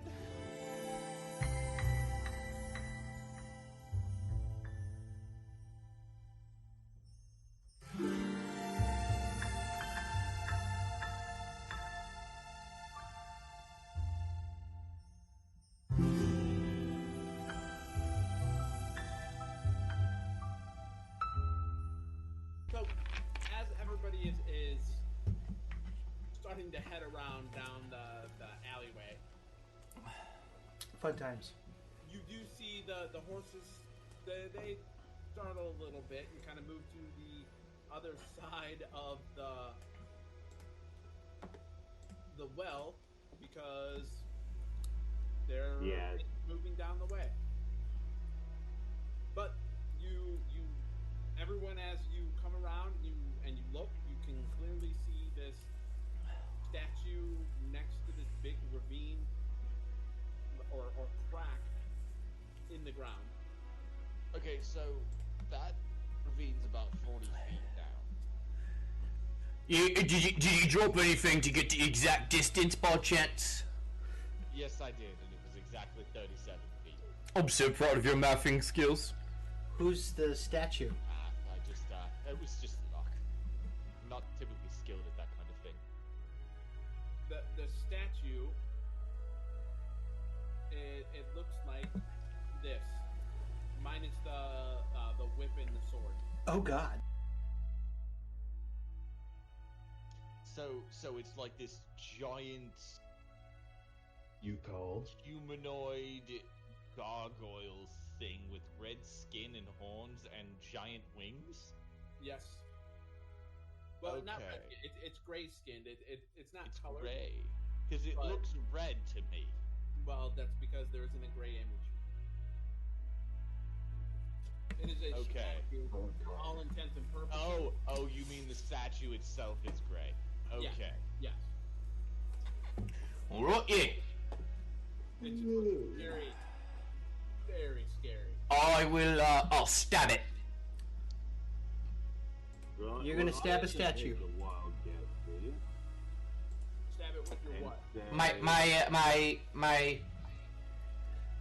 Oh my god, I have so much shit. My spear. Was your needle stuck there? Alright, what's let me check something real quick before I go any further.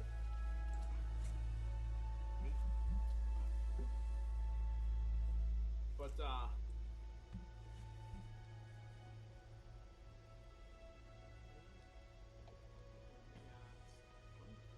okay. Alright, so you do not see anything strange with it. You hit it. It doesn't even look like your spear really did anything other than a small scratch. See, I told you, it's a statue. You can't kill it We because can, it's not alive. it is art, and art is a living thing. We literally just went over this, Nigel. Nigel, what you tell him? You're an idiot. That is not what Nigel would say to me. Oh, he'd say It actually far, is, but far worse. in this case, I do agree with him. I told him he cannot kill a statue. He says if the statue is art, if the art is no longer living, we can in fact kill it. You know, I kind of find it hard to disagree with him. Okay, logically speaking, sure, but that would require us to prove that the statue is alive. Not true. It had to be living in someone's opinion at one time. Okay. Okay. I'll work with that. Yeah, we came to Old Coneybury to deliberate on the philosophy of art. But we're not a new, we're an old. Deep thought from you, Rune. Well, I'm not a fucking idiot. That's the jury's out on that one. Debatable. Nigel kind of just wobbles his hand from side to side.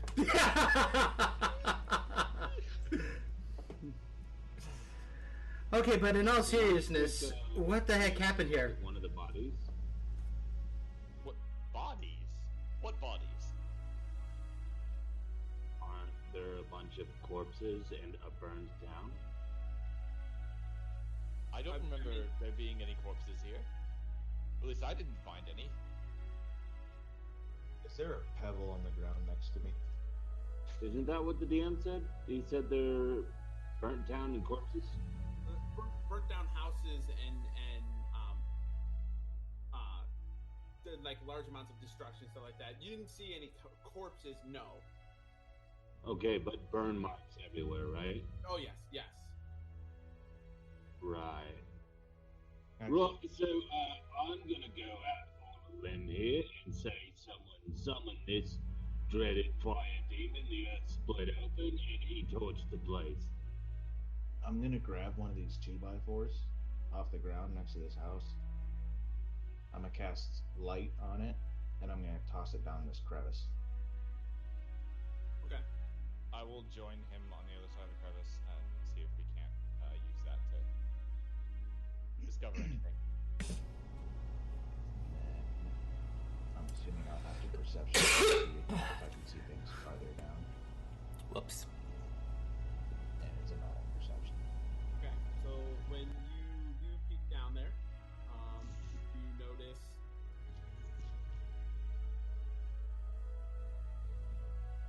you can see a stone, like worked stone floor down below. Do I see anything more with the 19 over the 10? No, you can see 100%. You can see the beautifully worked stone. You can see that there wasn't. It just looks like it's been walked on a lot. But other than that, like it doesn't like it really doesn't look like unsafe. And how far is this drop? 37 feet. About 40 feet. It's 37 feet. I take out my rope and I tie it around the statue, and then I wrap it around my waist, and I start lowering myself down. Okay, so as you are starting to lower yourself down,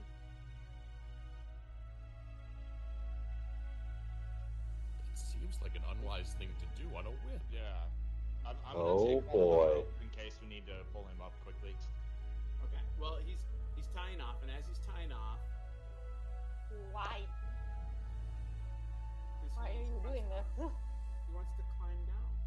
Because worked stone means tools. Tools mean money. Okay. Do you see anything Ye- down there, Daniel? Yeah, now wait a minute. Did he say there's work stone down there? Yes. Yeah. So, like a hallway. Yeah. So, don't we think there might be an easier way of getting down there than climbing through a fucking gaping hole in the ground? Have you met our crew? Hey, you got a point, Adam. Yeah, alright, no, he's got the easiest way, let him do it. I've already got a hold of the rope, so if we need to Okay, it was super strong aiming, I got a hold of the rope. I have no room to laugh. 14 strength, thank you very much. Yes. Well, if you need some help, I've never skipped leg day. I know where an arrow comes along and just slices and hits right on your shoulder and cuts right into your arm. Did I see where it came from? Perception. This is while I was tying off. Yes, while you were tying off. Did I see where it came 19. from? 19. You see it. You look up and you see a face of this red-faced goblinoid-looking thing, like looking right at you with his with a bow in his hand. They're to our north, in the house directly north of us. And then I make a, do I have time to counterattack here? No, you do not. Okay, then I'm going to... Everybody will get to roll initiative. It's just these guys, they're going because you didn't notice them. You were checking them out before. Okay. Yeah, why do they keep fucking shooting at me? What is this bullshit? What is that thing? Y'all are picking up that car alarm outside my apartment. Alright, you fucker. What's a car? Alright. God, are there that many people, or is it because we're standing here just like with our pants around our knees? No, we're waiting for them to finish so we can roll initiative. All of you can roll initiative. Okay. And then other Rune will just tell me what. Wow. 6. Nice initiative. Thank you. Wait, don't I get advantage on initiative because of? No, that was the one shot. Yeah. Shut up.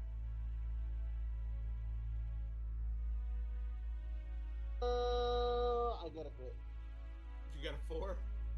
No, I got a crit for initiative. 20. You can't crit on initiative, but I still got a 20. What's your initiative then? 20. I got no mod. No. What's your initiative bonus? Should be equal to the dexterity bonus. I think I have no dexterity bonus. 0. Okay. So then it'll go Adam, and then it goes Rune, and then Arune. Rune. That's your new name, Aaron. I already came up with that joke. Yours is Aron. His is a Rune. Say that again. You're getting confused. See, what happens is later in life when they write the book with the great Aaron, they're actually talking about me, the great Aaron. Wait, so you're from the past? No, I'm fucking with him. Let's do this. I'm from the past. Alright. He's from the future's past.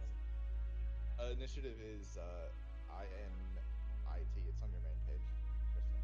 Yeah, if you click on your main character INT, page. but I don't see INIT. That's your intelligence. It's right in the middle on the. Oh, main there it is. character Thank page. you. Next to your armor class. There we go. Well, let me tell you about the 9 points of time. There is the future of the past, the present of the past of the past, the past of the present. Not gonna lie, these initiatives have me scared for this fight.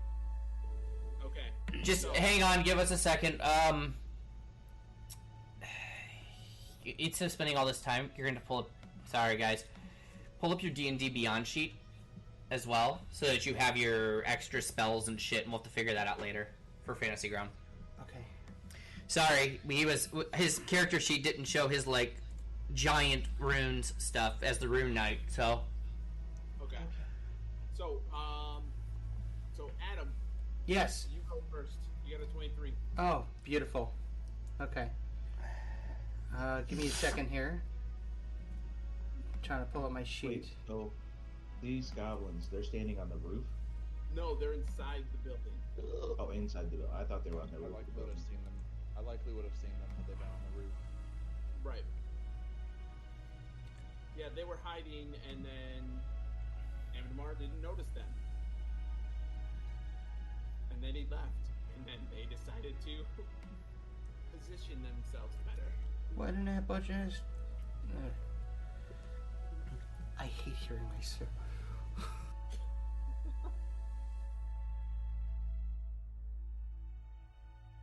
Alright, sorry, we're almost there. I had to show him how to Okay. use D&D Beyond as well. He apparently doesn't know how. Shut up. Okay. So you have actions, you have a thing called Giant Might. Storm Rune, that was the other one. Ooh. Okay. Okay. Learning. Anyways, yeah! Woo! Sorry for for our listeners, yeah, this is his very first time playing a Rune Knight, so... Yeah, I'm excited. I'm going to use that excitement and use Fiery Shackles on the Hobgoblin. I think you have to be within touching range. So, yeah. Oh, yeah, you're right. He's, like, right on you. You could get him. Okay, sorry. Alright. Yeah. So I just go ahead and do this then? Oh. Well, if that's right, hang on. So when you hit a creature with a weapon, so you have to make a weapon attack, and then you can invoke the rune summon. You can invoke the rune to summon Fiery Shackles, and then they have to succeed on a strength saving throw. So first roll for your attack. A d20? No, go over here to your character sheet. 2 actions. Okay. Long sword. Okay. Roll that. Oh, nice shot! He is so happy for himself. I just love that Adam's probably shouting that. Oh, nice shot! All right, so does a 23 hit, Dion? It better. Okay, so then you're gonna. So then he's going to invoke his fire rune when he hits.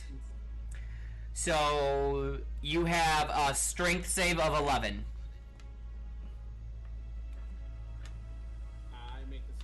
Okay. Damn it.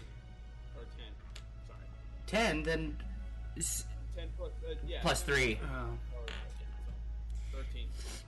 Alright, so unfortunately, that used that, so you didn't do that, but you still get to do your normal sword damage. Okay. So, roll for damage? Yep. Okay. Oh my god, your stuff. Pull that to your left so you get back to your character sheet. I'm trying here. Okay. The 1d8 plus 4. Yep. Okay. Ooh. Holy shnikes! Yeah, that little goblin, he's all tuckered out. More like he's all dead. Yeah, well, he lays down and goes to sleep. Forever. So now, is there any bonus action or movement you want to do? Yes. I want to take out my longbow and take a shot at Hobgoblin 1. Can I do that? Do you have a second attack yet as a fighter? No, he has second wind, which would allow him to make another attack. Yeah, you don't get that. You don't get a second attack until like level 5, I think, as a fighter. Yeah. Can I hop on the roof? From there, no. I mean, you could try. Can you leap to the roof? Yeah. Let's see. I mean, you can go down the alleyway directly in front of you, and then try to jump and climb on the roof there. But that would be the rest of your movement.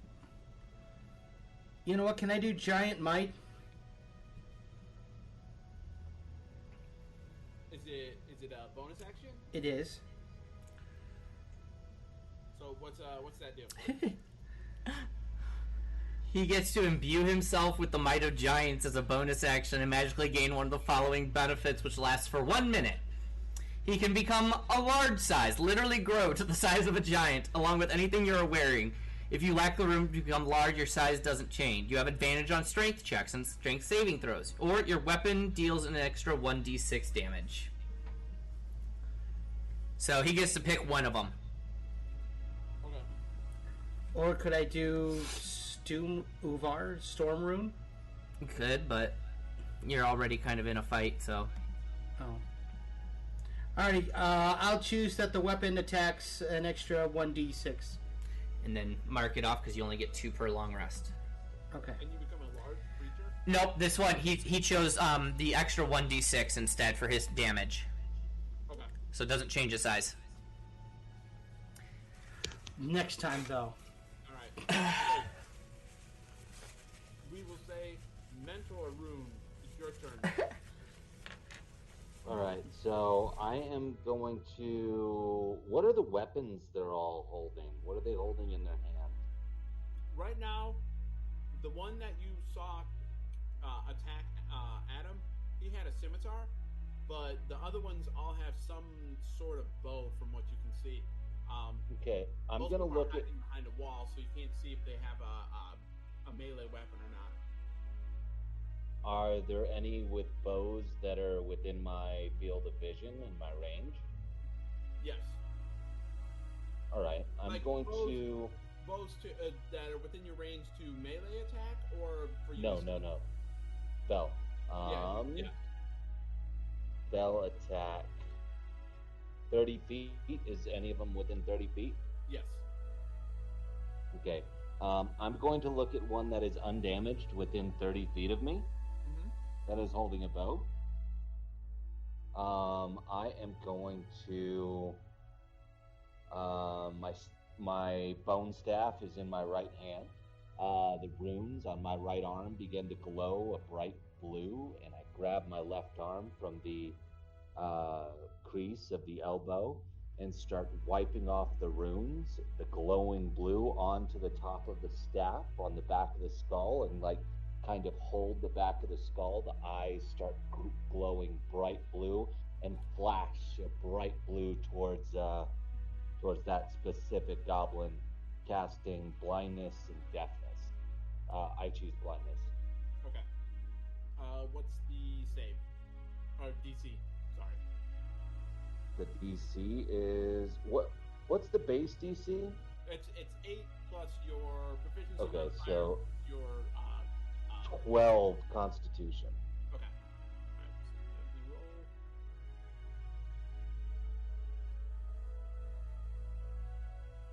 And I save with the 15. Darn. I'm gonna charge him. Okay. How many feet away is he? 15. You can get to him easily. Yeah, I'm gonna charge him. Okay.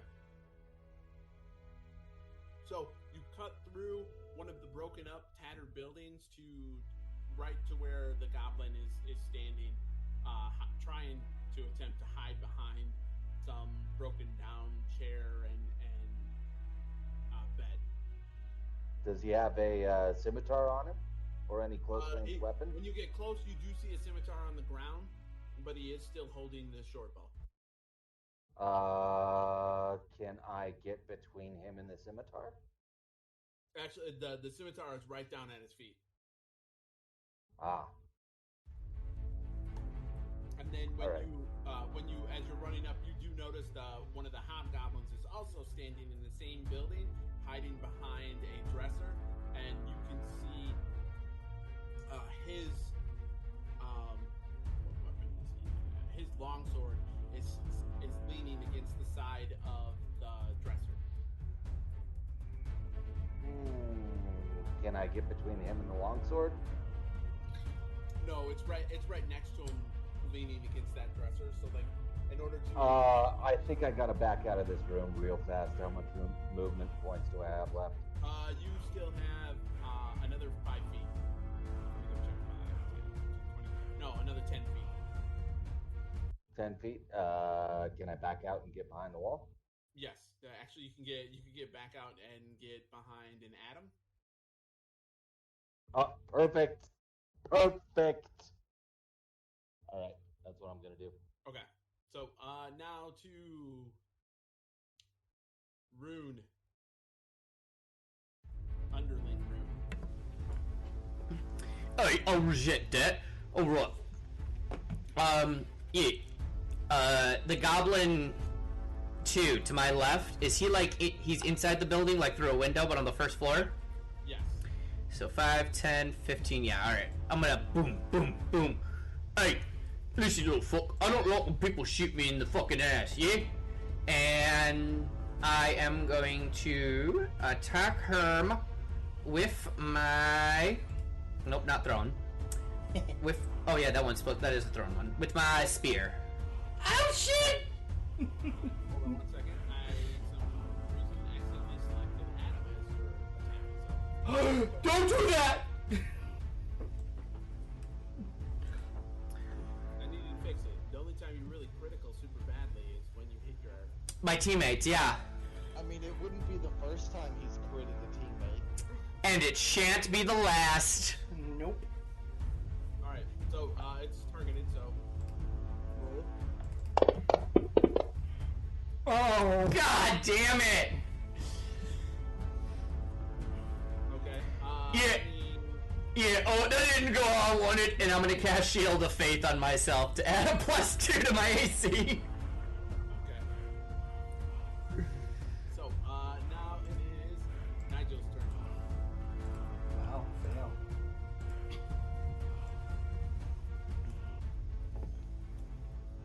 Sorry, muted mic too strong.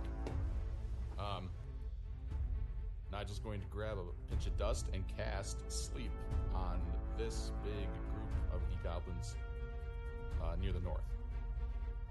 Oh. If I center it, I'm pretty sure I can hit all 4 of them. Alright, let me target all of them for you.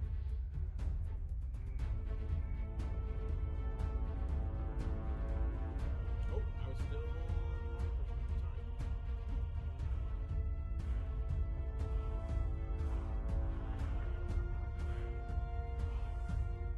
This way it'll just be easier for you to.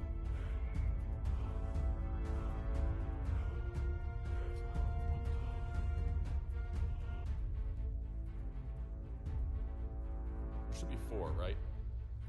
Or is he inside the building? They're inside the building. Oh. So if I throw it inside that building, it won't hit the one across the road. Actually, it might, because he is leaning out a window, and I believe as long as you can see him, you can hit him. Okay. So let me get that one too.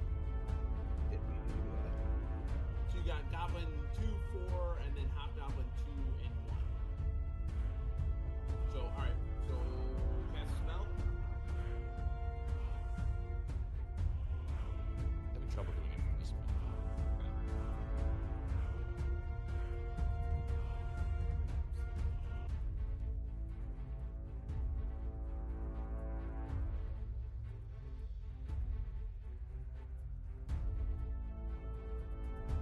Alright, so if you just roll 5d8, then I'll be able to.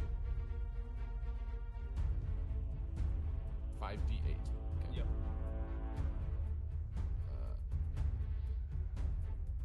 Did those rolls show up? Oh, yep. Nope. You got him. All of them? Yeah, it's just they're all. Oh, yeah.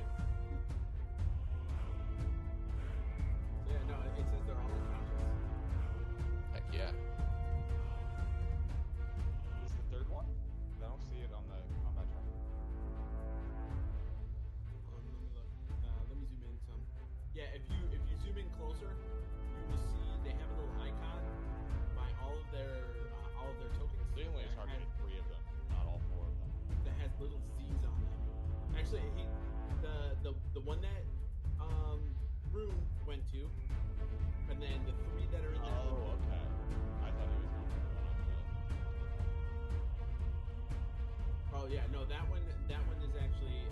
I mean, yes, you can see it, but I don't know if he would have been able to get all 5 of them. But all those other ones that Nigel, you see them disappear from like the windows and the things that they were looking through. And Rune, the one that you're on, falls asleep. Yep, I'll scare them. After throwing his hands up for the sleep, Nigel kind of holds the pose for a disturbingly long amount of time, hoping people just see how awesome he looks, and the turn ends. Oh, Nigel. He says to himself. That was Nigel, you're the best! That was rather impressive, Nigel. Good job. So,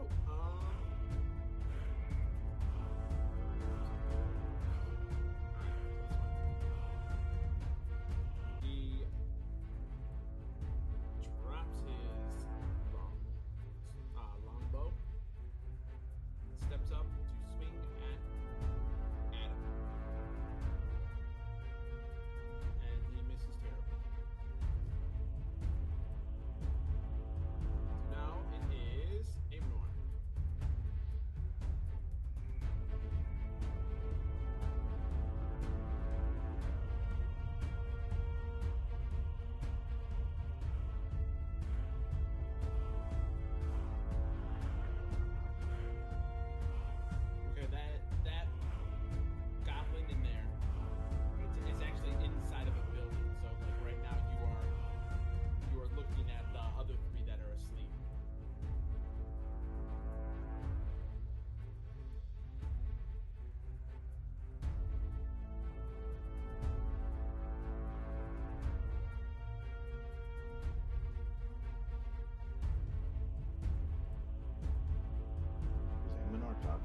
Yeah, completely muted.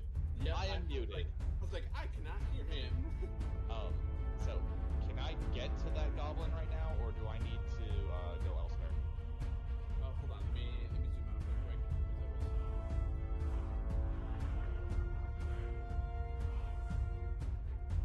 Which goblin? The one that we're at? It's attacking. Yes. That one is asleep. That one you cannot Right. get. You cannot see him.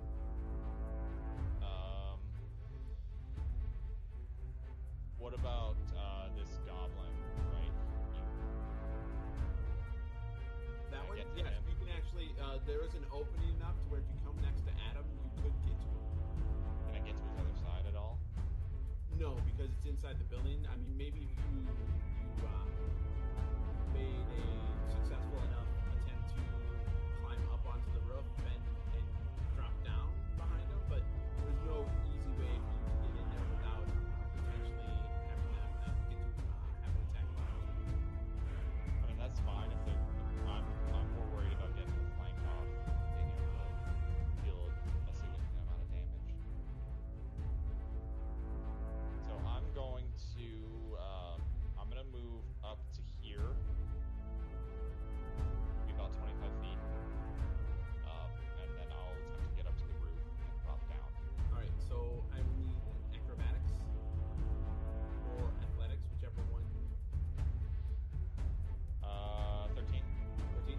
You are going to be moving at half movement. So once you get to the side of the building, you're trying to pull yourself up. Your movement is completely half to try to get up on top of that building. So that would put me, what, here-ish? Actually, right there, that's all open. So like, Okay. like that's all broken down and open. You would have to come. You would have to come here where the open window is, where that goblin is, to try to hop up. But everything that you can look and see down in on, there is no roof there. It is completely destroyed. It's been So I'd be burnt like, down. where on the map would I be then? You could easily. Hold on, you got a movement of 30, right? 35. 35. So it's 15 feet, roughly. Well, are you gonna try to jump over the ravine? I mean, it's about a 5-foot gap opening. Otherwise, you're trying to slide past Daniel. In that case, I'm just gonna take a pot shot with my bow. You can It's see gonna be a little more. you can see both of those right there because the goblin one he has half cover, but the hobgoblin is like hobgoblin 3 is completely open. I'm gonna go for Hobgoblin 3 then. Okay.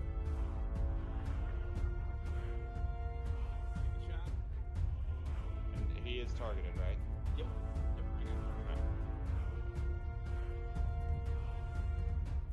That's a 12. That misses. That's almost like a 16 or 17. Then I'm just gonna, let's see, so since I didn't move, I'm gonna take my bonus action to disengage, and I will hop over the ravine. Can I get on top of this building that's off to my right? That one, it's like the walls are all shattered and broken down, so I mean, you can't get on top of it because there's no roof, but you can easily go inside. Then I'm gonna go inside the building. Okay. Alright, then So right there. Daniel and go to Do I need to Daniel. roll anything for that jump? Yes, do acrobatics. 11. Okay. That should be perfectly fine because you're only Not a need to 1.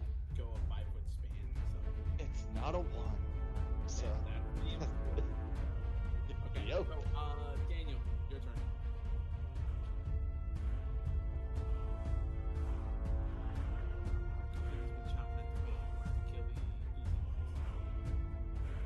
I'm gonna go ahead and hit Hobgoblin 2. Okay. Do a knowledge arcana for me first. Knowledge Arcana? Yes. 12. Okay. You know, if you don't kill them with this single shot, it could wake them up.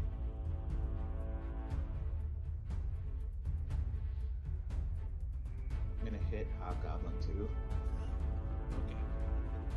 Just want to double check. Like you. What are you gonna hit him with? With my giant Slayer axe. All right. Roll that. What the actual fuck? Hey, you hit. Oh wait, no, my bad. You dropped it. You ended up missing. Sorry. No, you should be able to hit. He's sleeping. Let me check. I was gonna say, do I need to roll to hit if he's unconscious? No, you just get to roll at advantage. Oh. No, okay. So yes, no, you do hit because he doesn't get the shield bonus because he is asleep. So yes, you do hit. Roll for damage.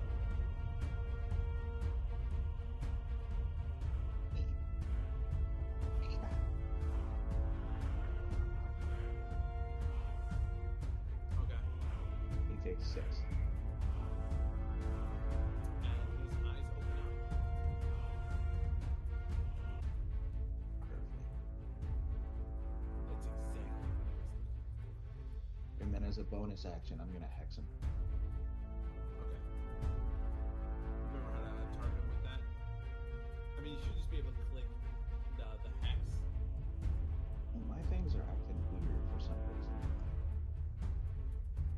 Like when I go to click on hex, it's just letting me like click on it like I'm trying to change the name. There's no button next to it that actually. You click the magnifying glass, and then it pulls down. It pulls down the thing that says effect. That's you click on that little icon of effect. Ah, there it goes. Okay. Right. So now Agentum.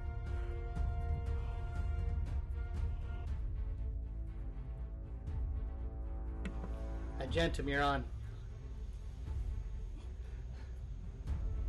Oh shit! Didn't mean to do that.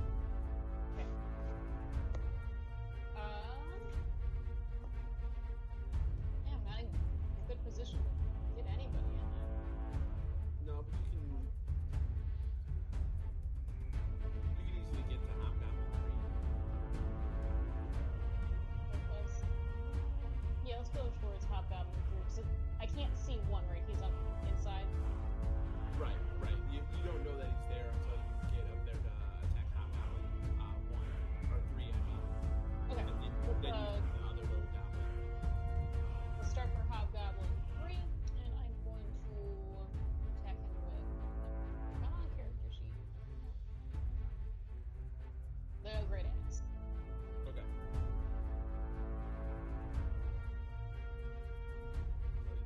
Double click on that. Let's see the special.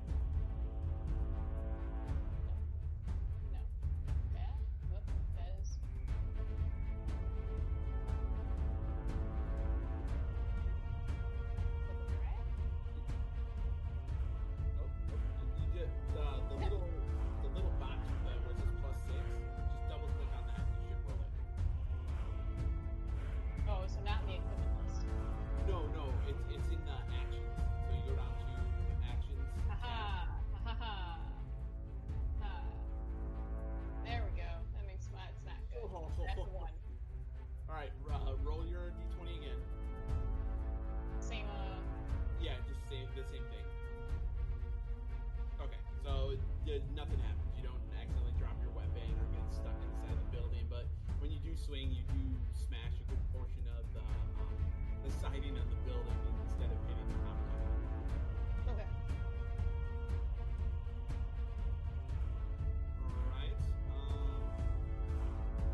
Okay. So... Remember, you have that extra 1d6 on your attacks if you hit with your longsword. I do, okay. Alright, so that Hobgoblin 1. I'm gonna do one of these jobbies. Gonna come up there. And I'm gonna use my... I'm getting there, hold on. Hey, Hobgoblin 2's awake. There we go.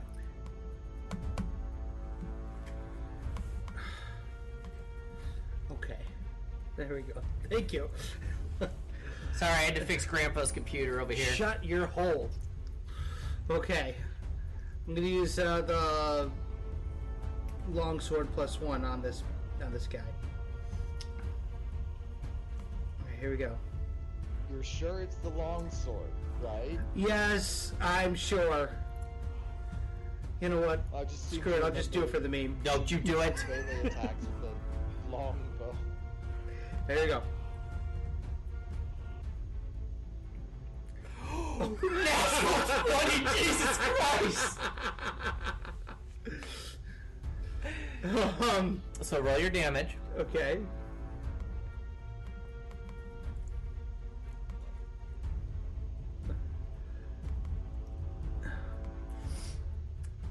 Now roll an additional d6. That one down there. And roll it again. Oh, you gotta drag it onto the chat thing for it to show up. Did I? There you go, there's the first one. God, 5 on that. So now what And he's dead. Oh yeah, no, he was dead with the first attack. Didn't even need your +6, and then you got to do it twice because of your fucking crit, man. He was all tuckered out sleeping. Now he's in pieces because Adam just chopped them all down. Are you watching, Rune? Rich, I'm a little busy. Not you. Oh. Alright, so, Mentor Rune, it is your turn again.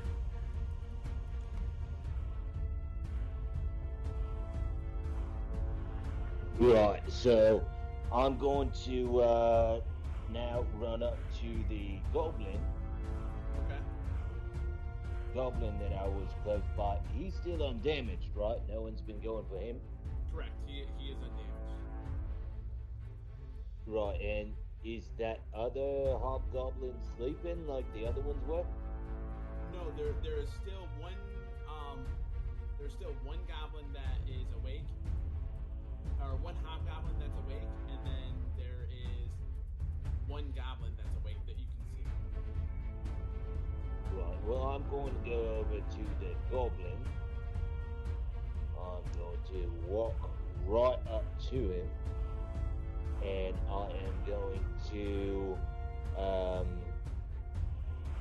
grab my staff with both hands, and the tattoos on the back of my left hand as it hits the vertebrae, the spinal cord of the staff. The tattoos are going to glow bright blue, and then my hand is going to become translucent and skeletal, just like the staff. I'm going to reach out to him and touch him with a chill touch. Okay. So, how is that spell? Like, what's the DC on it? Ranged spell attack. Just ranged spell attack. So I'm assuming it's against AC, yeah? Yes, actually, you don't have to even step up to him. You can actually do it from distance because you got a range of 120 feet. Right, but it would look closer if I touched it. It would look cooler if I touched him. Yeah. Okay. So, roll a 20. I'm gonna try and grab his face. Okay. I mean, that would look cooler, right? Yeah, no, yeah, absolutely. Like, as you reach out to Crit! I got a crit. Okay. So, roll. It's gonna be 2d8.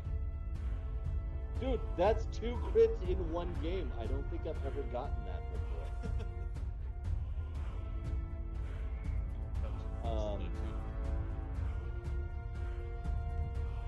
I'm sorry, I forgot what I was doing. I got so excited. Roll 2d8s for damage. 2d8s. Critical, Okay. yeah. That's so cool. Okay, 2d8. Then I don't add anything, right? No, it's just straight up 9 D8. damage. How much? 9. 9?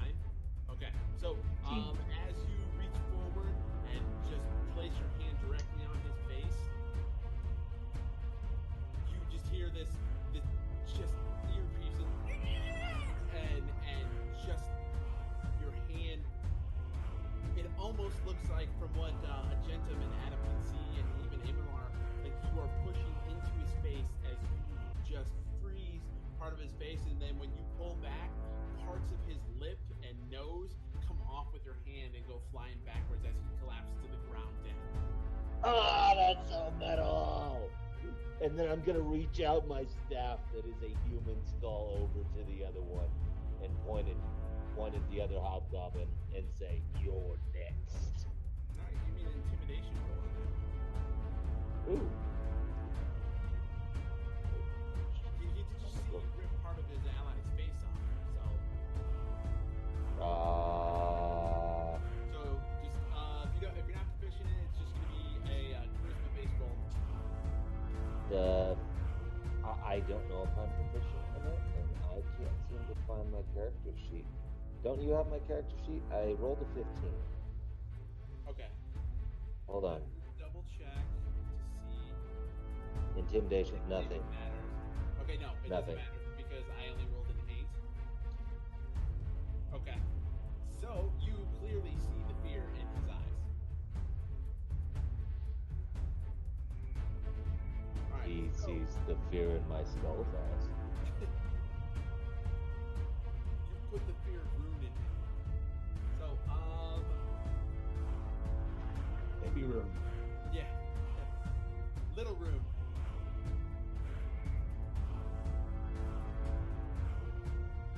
Oh! I think I also gain like 3 hit points or something. No, I don't. It's cantrip. Yeah, no, you're thinking of Vampiric Touch. No, it's the Necromancer school for the necro. Okay, Yeah. no, I see what you mean. Because you casted Necromantic. Okay. But I think it has to be a leveled spell. And that's a Instead of a cantrip.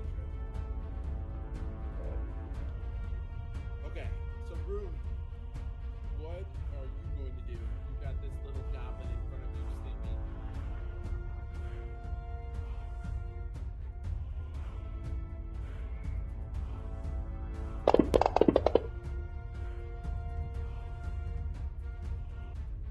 I mean, you have this little goblin in front of you dead.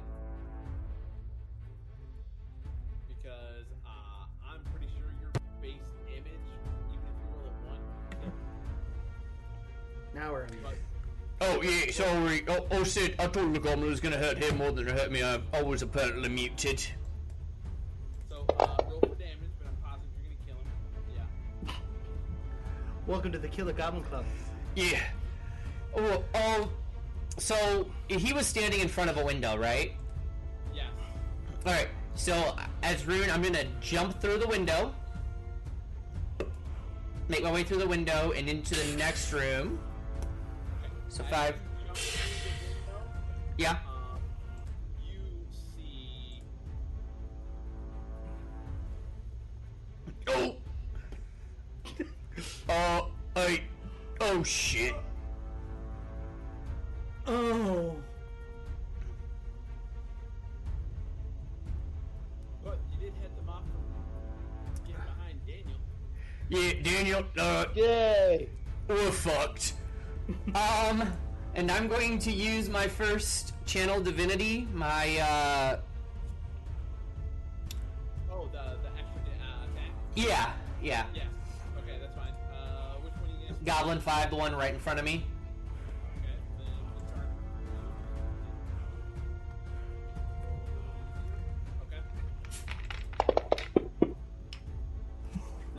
natural 20! Yay! Another crit! As you have before, and you have now seen on your mentor's arm, your arm glows a very bright, beautiful blue, and rippling up the staff of the spear to the spear tip as you slam it into this goblin and thoroughly furrow a hole right through that thing. Alright. Now it is Nigel's turn. Hey, fuck him up, Nigel. Hey.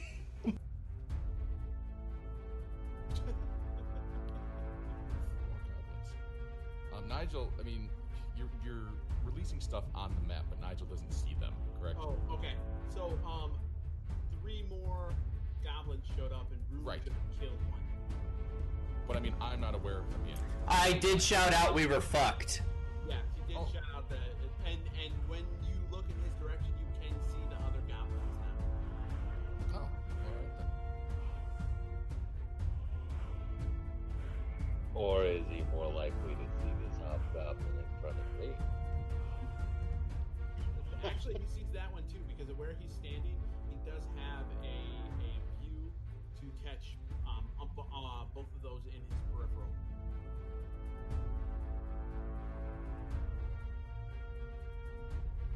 Hey, Daniel's token disappeared.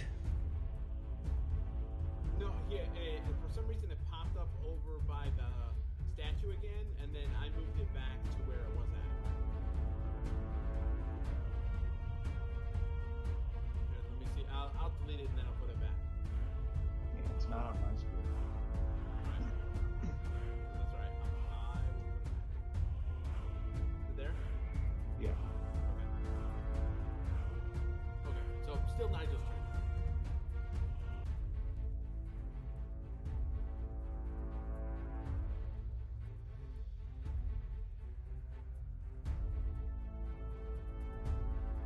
Nigel's going to head in front of, right here, 10 feet away in front of the statue, and he's not going to deliberately run out and engage, but can I ready my rapier, like, if they come close, he'll stab? Yes, you can do that as a responsive action. Okay, then he's going to pull out his sword, kind of have it at the ready, like he's ready to strike, but he's not going to move into the melee of goblins.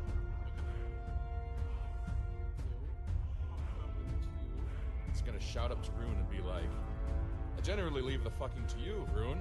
That's going to be a part of inspiration die. Yes! He's right! Wait, since my name is also Rune, does that bardic inspiration count for me too? Not Rune, Rune. Oh, alas, no. Alright, so Hey, it's worth a try. the goblin that is at Tanner's feet takes a swing at him from his back. I missed. Goblin 3. Who the hell's Goblin 3? Oh, Goblin 2, I'm sorry. Goblin 2. Oh, Hobgoblin 3's turn. Never mind. I'm just Yes. seeing weird stuff. Yes. Now, Hobgoblin 3 is going to attack Agentum. Wait, nope, he's not going to because I He's forgot. gonna run. He failed something. Agentum, make an attack of opportunity on him. Let's see if you kill him before he takes any steps away from you. Do it. Do it. You won't. No balls.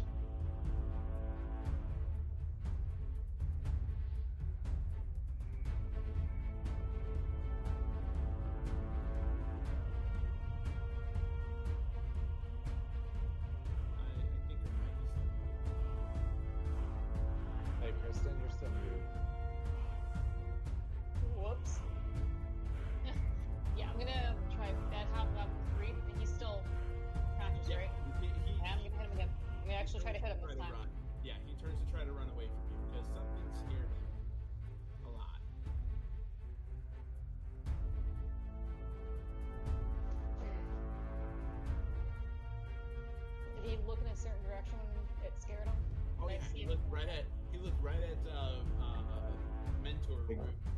Big Daddy Rune.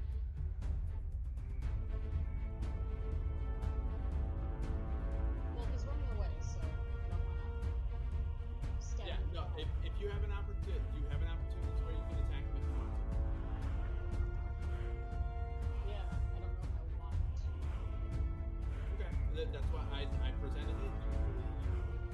Usually you don't when they're trying to flee the combat. Right.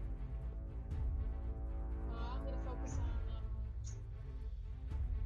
mentor Rune because if the hobgoblins are running away, I want to find out what he's doing. Well, Oh, you saw what he did. You did see what he just did to that little goblin face. Oh, okay. I didn't know if it was in my line of sight.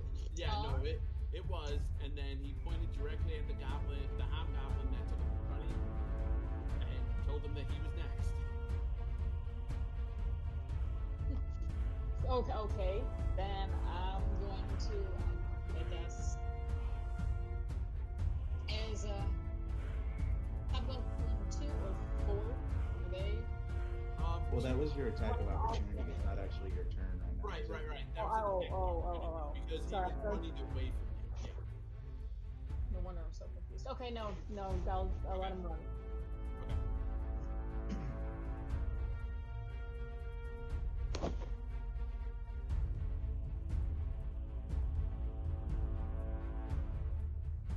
Alright, and then you see this hobgoblin down the alleyway from Magenta.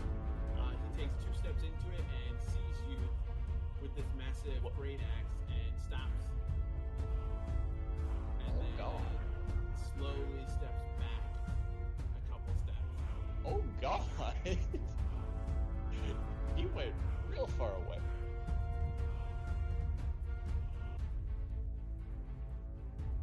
Alright, Nigel, you get an attack of opportunity on this hobgoblin that steps out of the building in front of you. Because he did not see you there as he was climbing out the window, well, not the window, the hole that was made by your party. Ooh, and you're at advantage. Alright. Because flanking, yep.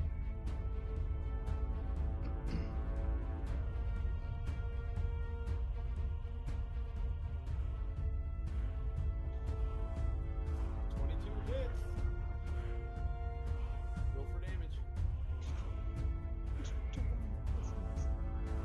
Roll twice. I'll roll it twice. No, he got it. Oh, wait, no. Advantage on You didn't damage. crit. You only. Yeah, never mind. Yeah, no. He got to roll the extra die on. Yeah. For some reason, I thought that was a crit. Yeah, no. He gets to because of the advantage. No, die. it just turns green when it hits. Okay.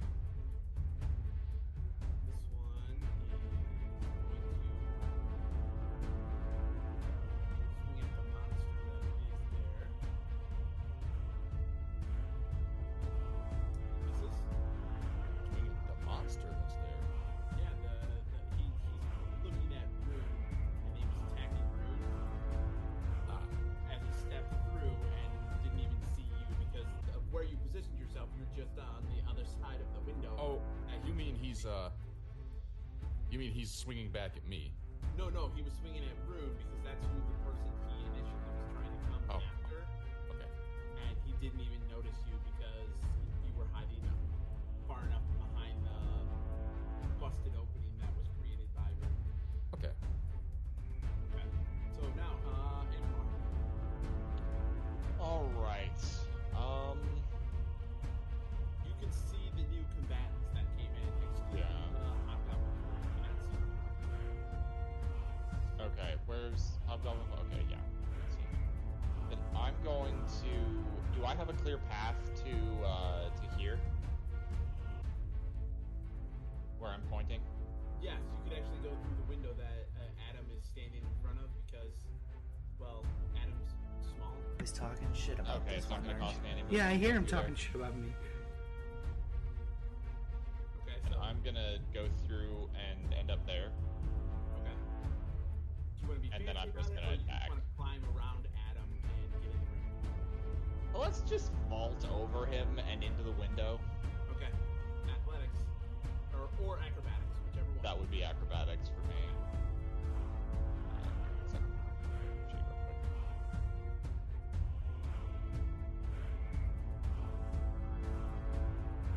Yeah, that's a 23. Okay, so yeah, you like Adam's trying to peek in to look up, and you vault over him, land, roll, and come standing directly upright. Right there. What the hell just happened? A little bit further, but you are Sorry, right. not sorry, Adam. Would that still put me in flanking range?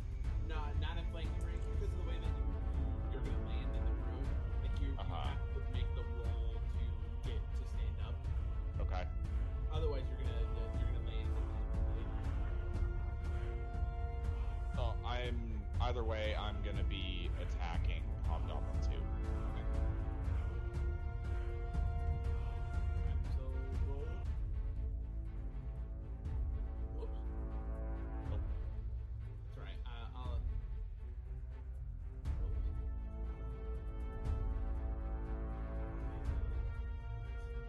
Hold on. There we go. I got it. Okay. Alright, go ahead. Short sword. We go. Attacking. That is a 19. That hits. Roll for damage. Rolling damage. 6.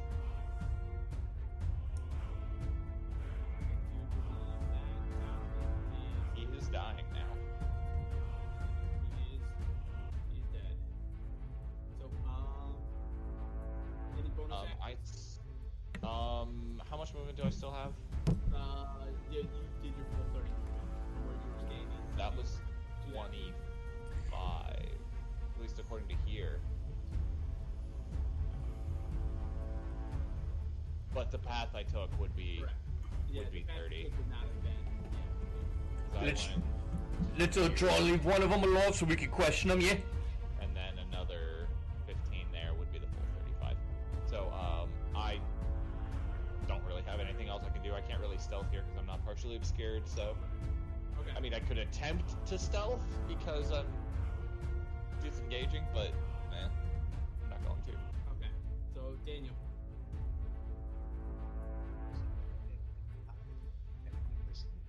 Guys. And then in Draconic, I'm going to say.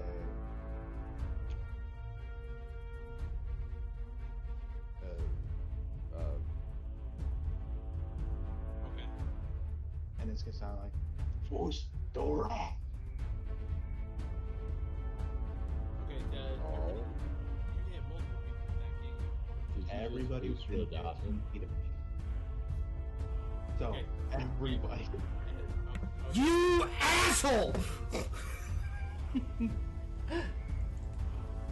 Better hope I make this this Constitution DC. The con save is a 13. Alright, hold on a sec. Okay, where's Constitution? And that is who all's making that, Tanner? Everybody within 15 feet of me. Hold on. Is that me? Oh, he targeted us. Awesome. Good job, man. It doesn't. Real teamwork. The only one it doesn't target is the hobgoblin on the other side of the. Of the building. Yeah. Yeah. Counts for everyone. Wait, even me? In case you didn't know. Oh, nice. Leon, if Okay. you want to measure distance on something, you can click left and right and then drag. It'll tell you the Yeah, exact. I'm. I'm saved. Oh, that was a strength. That's a 16. I got a 17. I got a 13. You lucky Actually, son of a. If Tanner would recast it, everybody will automatically roll. But that's fine. Like I'll roll for the guys. Oh, I mean, I can recast it if you guys want to take the shot. Sure, I'm down with it. Just make it easier on Go Dion. for it. Okay. Oh. The goblin failed. I failed. Oh, God. It's a DC of 10. Yes. Tanner. Goblin. Oh my god. I One failed. goblin and Adam. Adam's Everybody still else saved. failed. Adam saved, Woo! Yeah, one goblin and Adam. but I'm on a roll. Alright, so damage. Uh, 13? How did I get wounded? You take half damage. I'm going to push back, right? completely 10 feet. destroy you. Everybody gets pushed back 10 feet. Daniel, what did we tell you about using area of effect in close quarters? You son of a... There were more enemies than there were friendlies. No, That what's more doesn't matter. friendly is what he told you, who's Rodan. I did tell you sorry guys before I cast it. Oh, is that what that was that you That roared? doesn't help at all. No, I said sorry guys in common, and then I say Fusto Ra and Draconic. So, Amador, you go through Land the up wall. there. Oh. Better check the combat track. This is the best combat I've ever seen.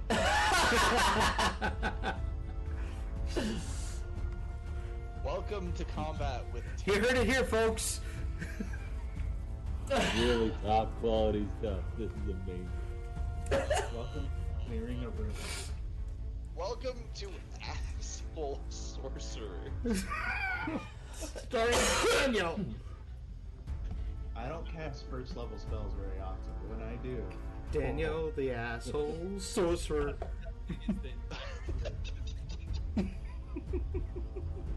Fuck, man. 13 fucking damage. If I die because of your attack, Tanner, Casting spells because he's a dick. Yeah! Almost! Everything indeed. I killed everything that was affected by that except for my teammates. I succeeded.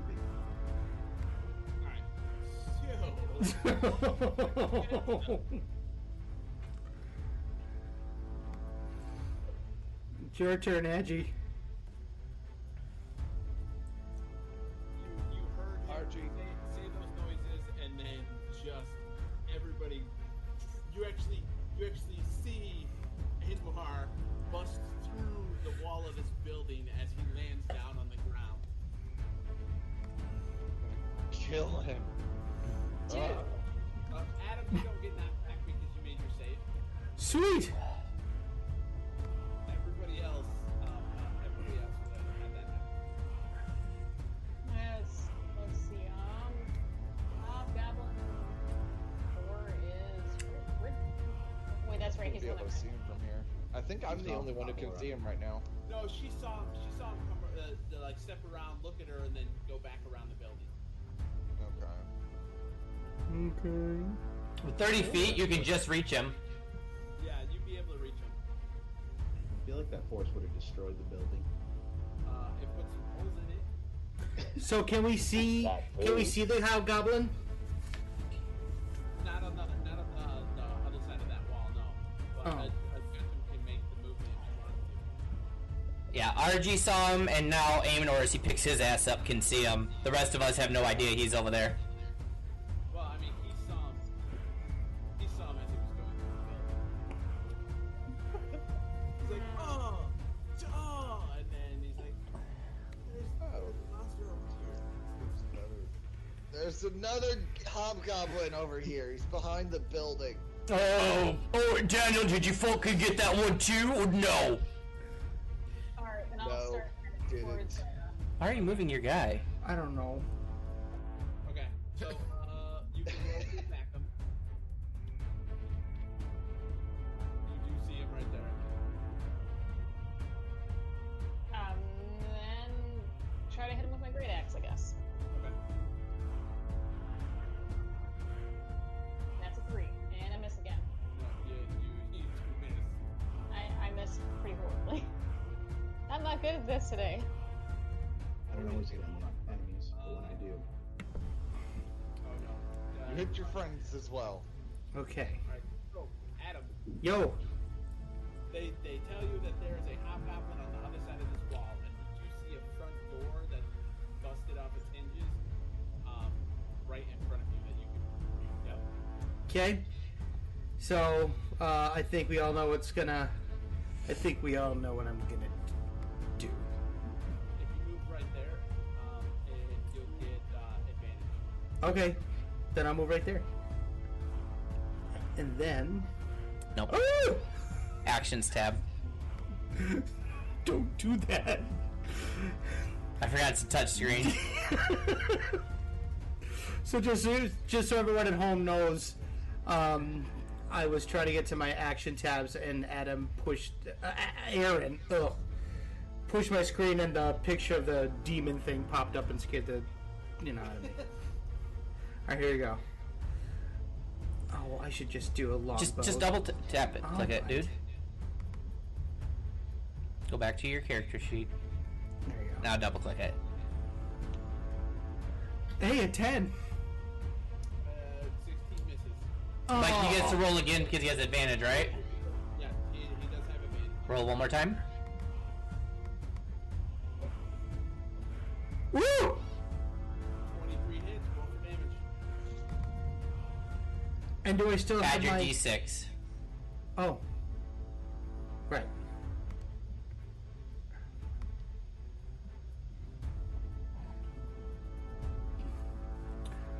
So 11 damage total. He collapses to the ground. What is it? Tell us what this looks like. Oh, me? Yeah, it's the last one. All right, so I just basically bash through the door. I take out my longsword, and I see the hobgoblin, and I just stab him right in his heart. And I wrench the sword, and I hear him just... And I, take the sword out of him, and he just plunges into the ground, dead. Now that's just silly. Do you know hobgoblin anatomy? Where's his heart? His heart. Is it in his back? It's in his testicles. Right, I told you were next. They didn't believe me. Actually, that one still got away. Actually, that one got away. Oh, let him have this. I would like to also basically scavenge his body to see if there's anything that I could use. You're literally gonna check for a wallet? Absolutely. You guys do it all the damn time. Hold. Let me do that. No. So that you don't No! ruin your good image. I pull out my longbow and I aim it right at Amador. You stay back. You're not gonna fire. Oh, he's going. I keep walking towards the. Hey, Rune. Towards the dead. Rune, I heard him do it. He invoked the power of giants. That's why he's all testy now, feeling all fierce. While all this is happening, I look through the corpse's possessions. No! The one in front of him? Yes, the one he just killed. Okay. So, It's not fair! I called it! like you were both going through it. But, Adam, when you do it, go to the party sheet. I'm gonna let you grab 3 things really quickly that you can grab a hold of because Amador is trying to talk to you as you're already pilfering the body. Okay. Any 3 things. Oh, hold on. Oh, sorry, I keep touching it. Nope, this one, next one. Over. Up. I think now is a really good time to Okay, let you which guys ones? know that I'm a necromancer. Any of Yeah, these? take out my dagger. Oh, come on. How do I do So is this? it free roam now? Or are we This still is in bullshit. How do I do this? You can freely move around now. What do you want? I want the necklace. Okay, so tell Dion you want the necklace. Okay, I want the necklace, I want the helm, and I want the longsword. Right, I think I need. There are 4 long swords. There are 4 long swords. He gets and 4 short swords. He gets 1 long sword. And I four think this longbows. will do, right? Well, Wait, while they're doing that, I'd like to just stop taking the gold pieces out of the bodies. Not from the one that I'm, because I'm taking. No, I'll do the 2 around me, and I'm actually giving it to RG as our treasurer. So what I'll do is I'll just I'll throw it into RG's character sheet. I'll up the count of all of the gold and everything that she's carrying. Right. So she gets the 10 gold, the 21 silver, and the 20 copper. That's from the body we were looking at, Mike. Well, shit. No, I think that's all of them, the right? body I'm looking at. How's the femurs? How are the femurs? Right, I told you I'm a necromancer. I'm just trying to figure out if you. No, my gold. There's 30. There's 30. All right, I'm gonna take them. Take both. Then I'll take I got a I'll take dagger. I'll take one of the long swords. Okay, That'll be it. drop your character sheet. Okay, what does the helm do? Dull dagger. Yeah, you can Rune, Yeah. mentor Rune. Oh. He can you can easily get any pieces or items that you would need for casting a necromantic spell or animating some type of corpse or something like that. You can get any of the items that you would need bone wise or body part wise from these hobgoblins. Oh, I just think goblin legs are hilarious. Think about it, like a giant torso running around on goblin legs. Oh man.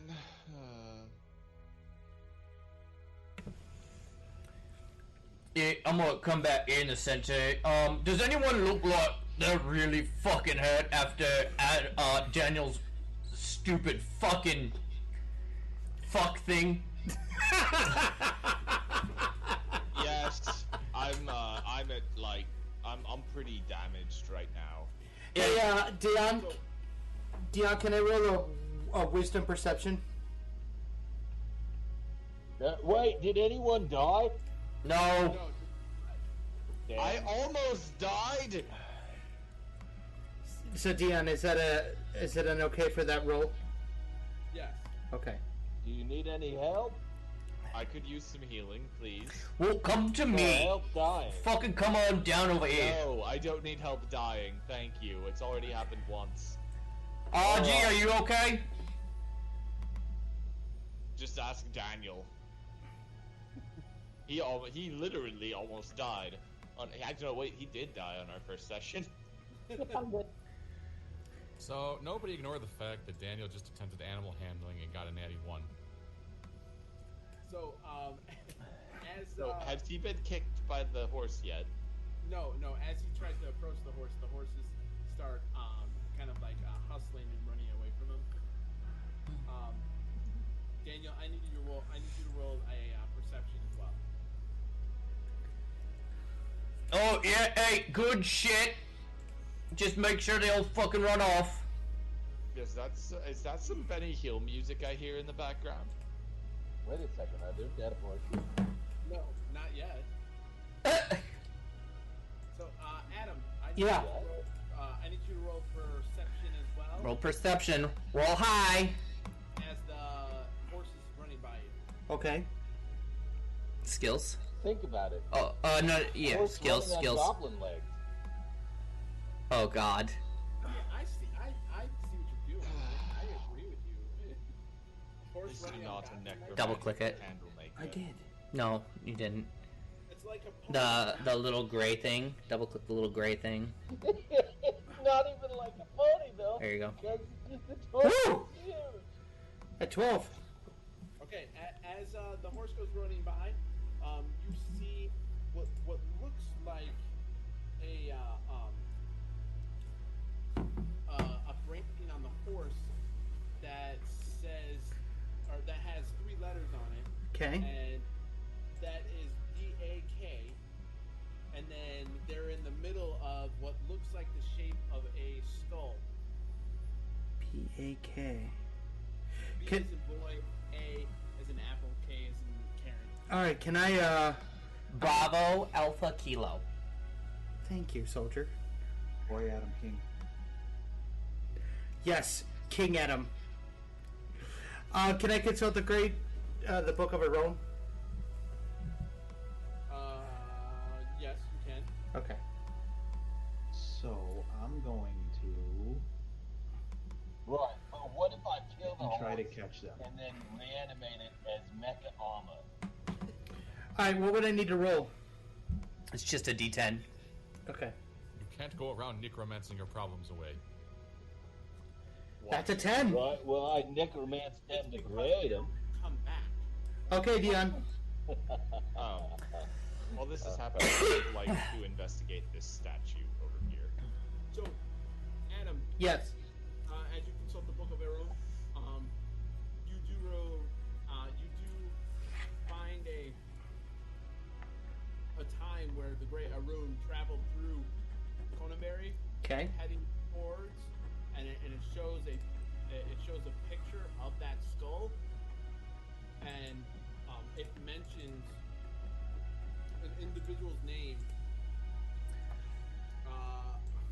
Alfonso Calazorn. Alfonso Calzorn. Yes. With the K. Yep. Okay. Hey, does anybody know an Alfonso Calzorn? Right, I think I ate him last night. What? Are we really? Are you shouting this? Like you're clear up there shouting this down to us? Yes. So I look up for the book and say, "Hey, does anybody know an Alfonso Calzorn?" Hey, I have a great fucking idea. Instead of shouting around town, how about you come over here? Yeah, why don't I do that? Nigel, you remember hearing the name Big Al Calazorn? He was the person who opened up the Butterfield after working for many years in Conanberry as the sheriff.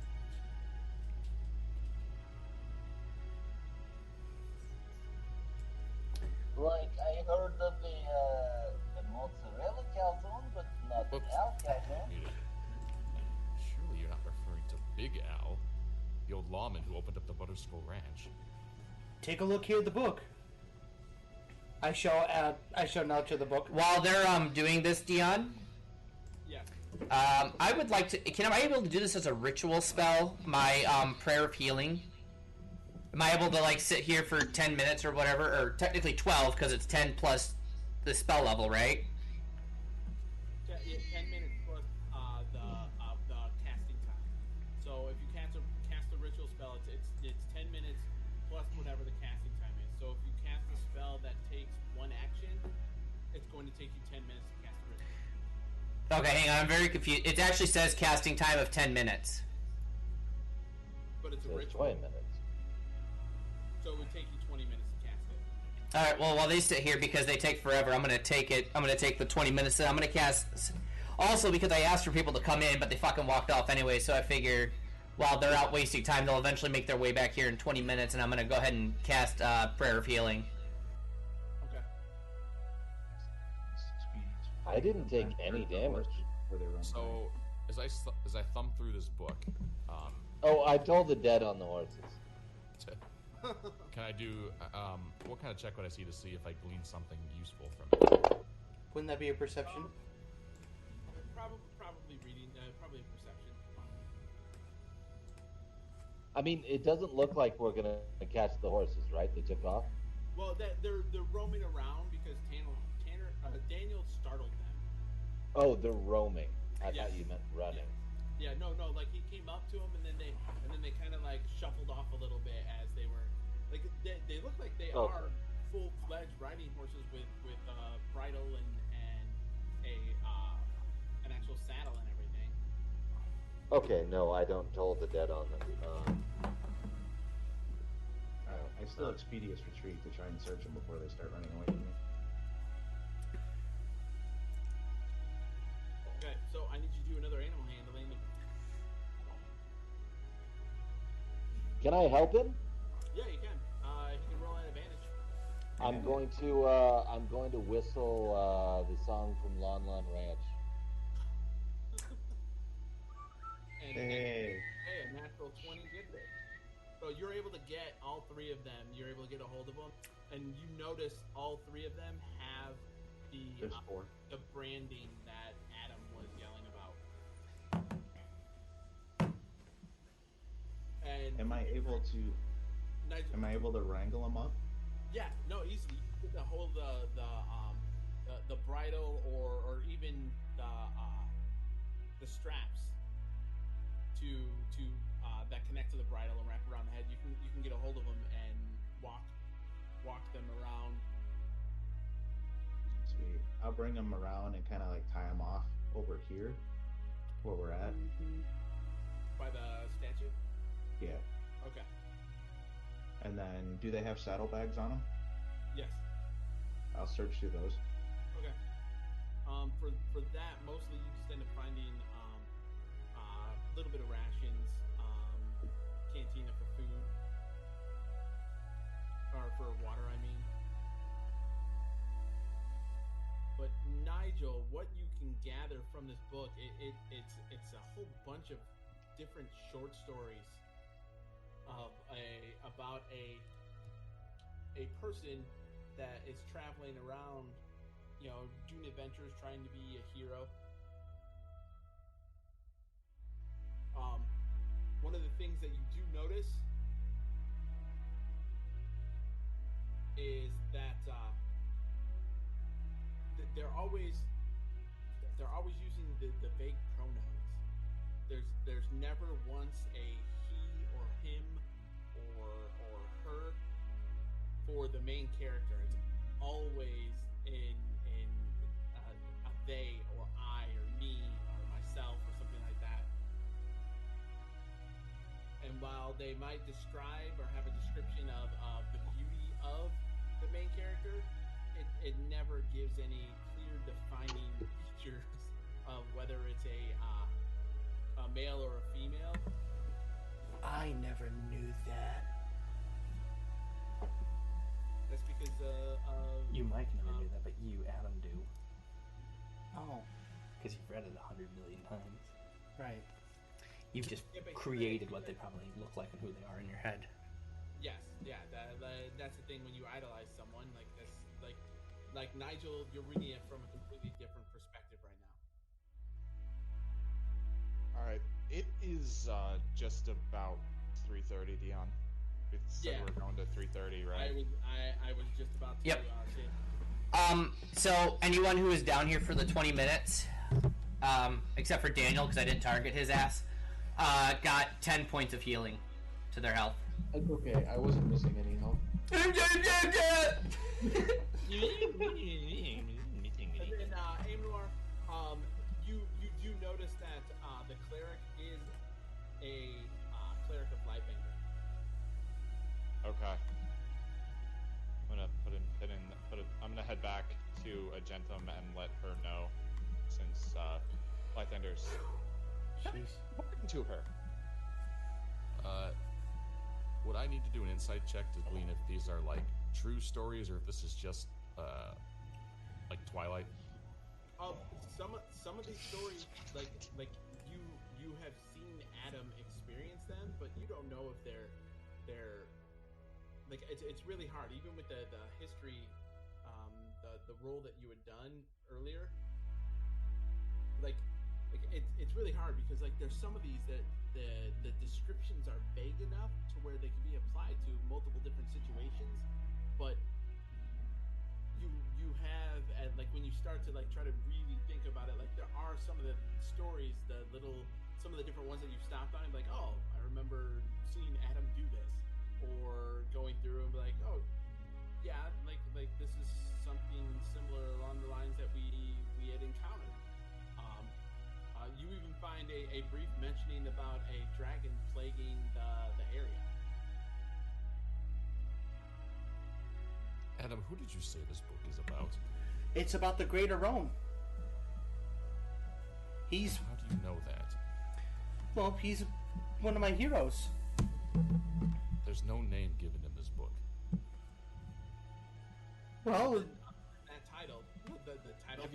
Have you checked it to see if it's magical, Nigel?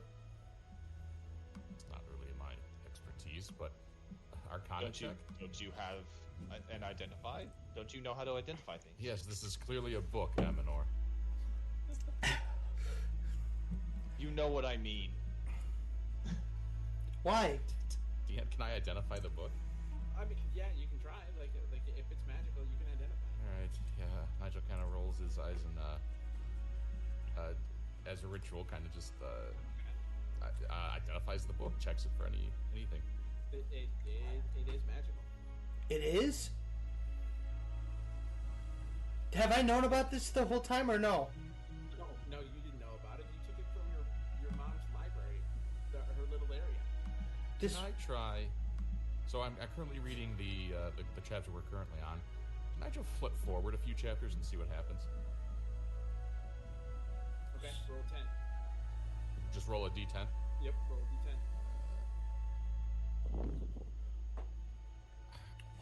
I don't know how to just roll a regular d10. I flick the mouse, but it doesn't do anything. Oh yeah, so the click and drag the d10 and drop it on chat. Chat window. Okay. Okay. As you're flipping through, like there's some stories and stuff like that, but like it doesn't like they really don't like coalesce into anything like relevant to what you are trying to do here. But there are stories about this great hero traveling to save a small homestead, traveling to go to clear out this dangerous dungeon, but like it seems incredibly vague. Out of character, I was more looking to see if the pages were blank as we went on.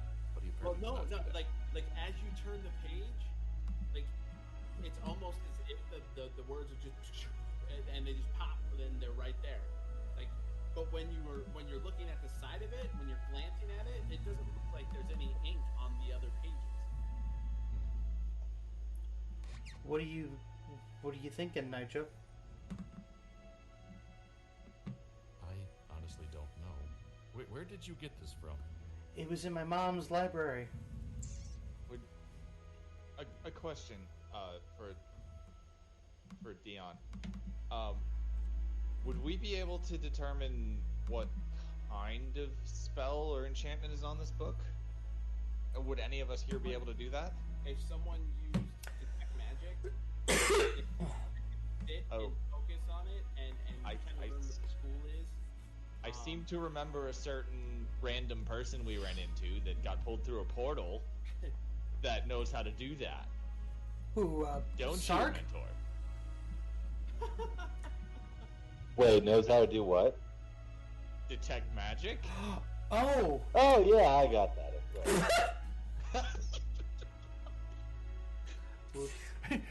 Sorry, I was just looking at these females. I really like them. So, could we bother you to detect magic on that book?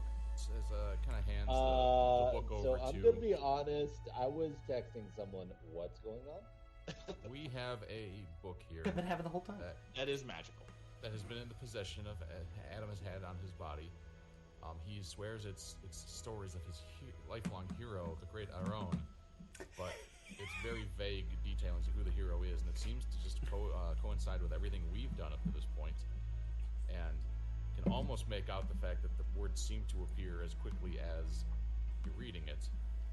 Okay. So we're now handing it over to you to detect exactly what kind of, and it's confirmed magical.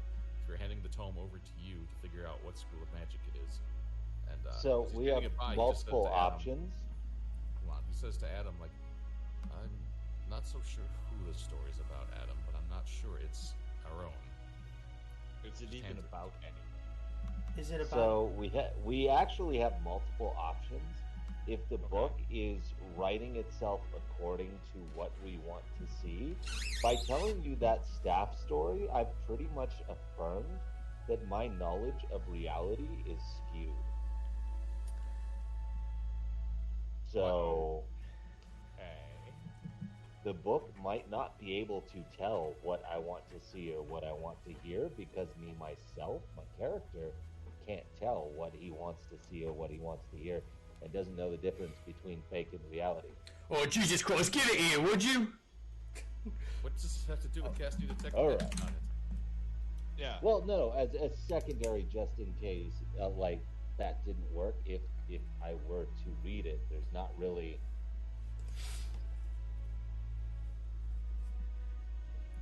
Where does the book Okay, I'll start pass What's the again? official name of it?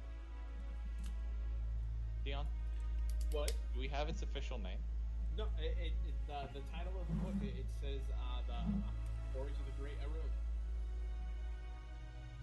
Right, I'm going to put my fingers on both of me temples, and the tattoos around me temples are going to circle me eyes, make me eyes glow with a dull blue light, and then I'm going to cast me some detect magic on this book. Okay. Scanning through the weaves and magical auras to see what it's getting off and what kind of weave it's pulling. So it is divination magic, and it also has what's the other type?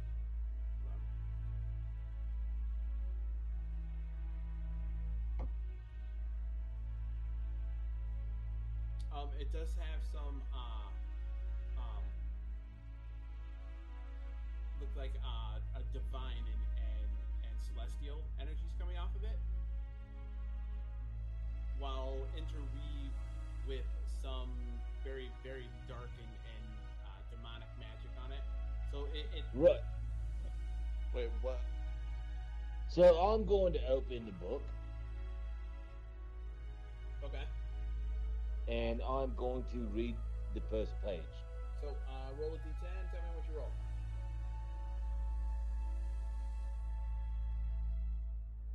I rolled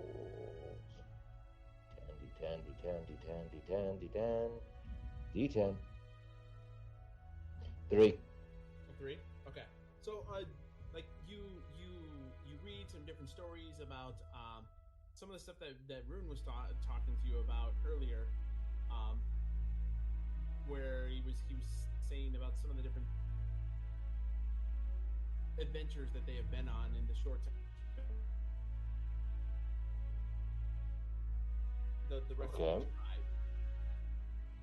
And with that, it does also kind of go over if you as you continue on, it talks about like going to save a small town, or also helping out, take care of a homestead, to save a homestead, and it also goes over like clearing out a dungeon, find a powerful item. But as Nigel was still looking at it and going, like, Nigel, you feel that the book,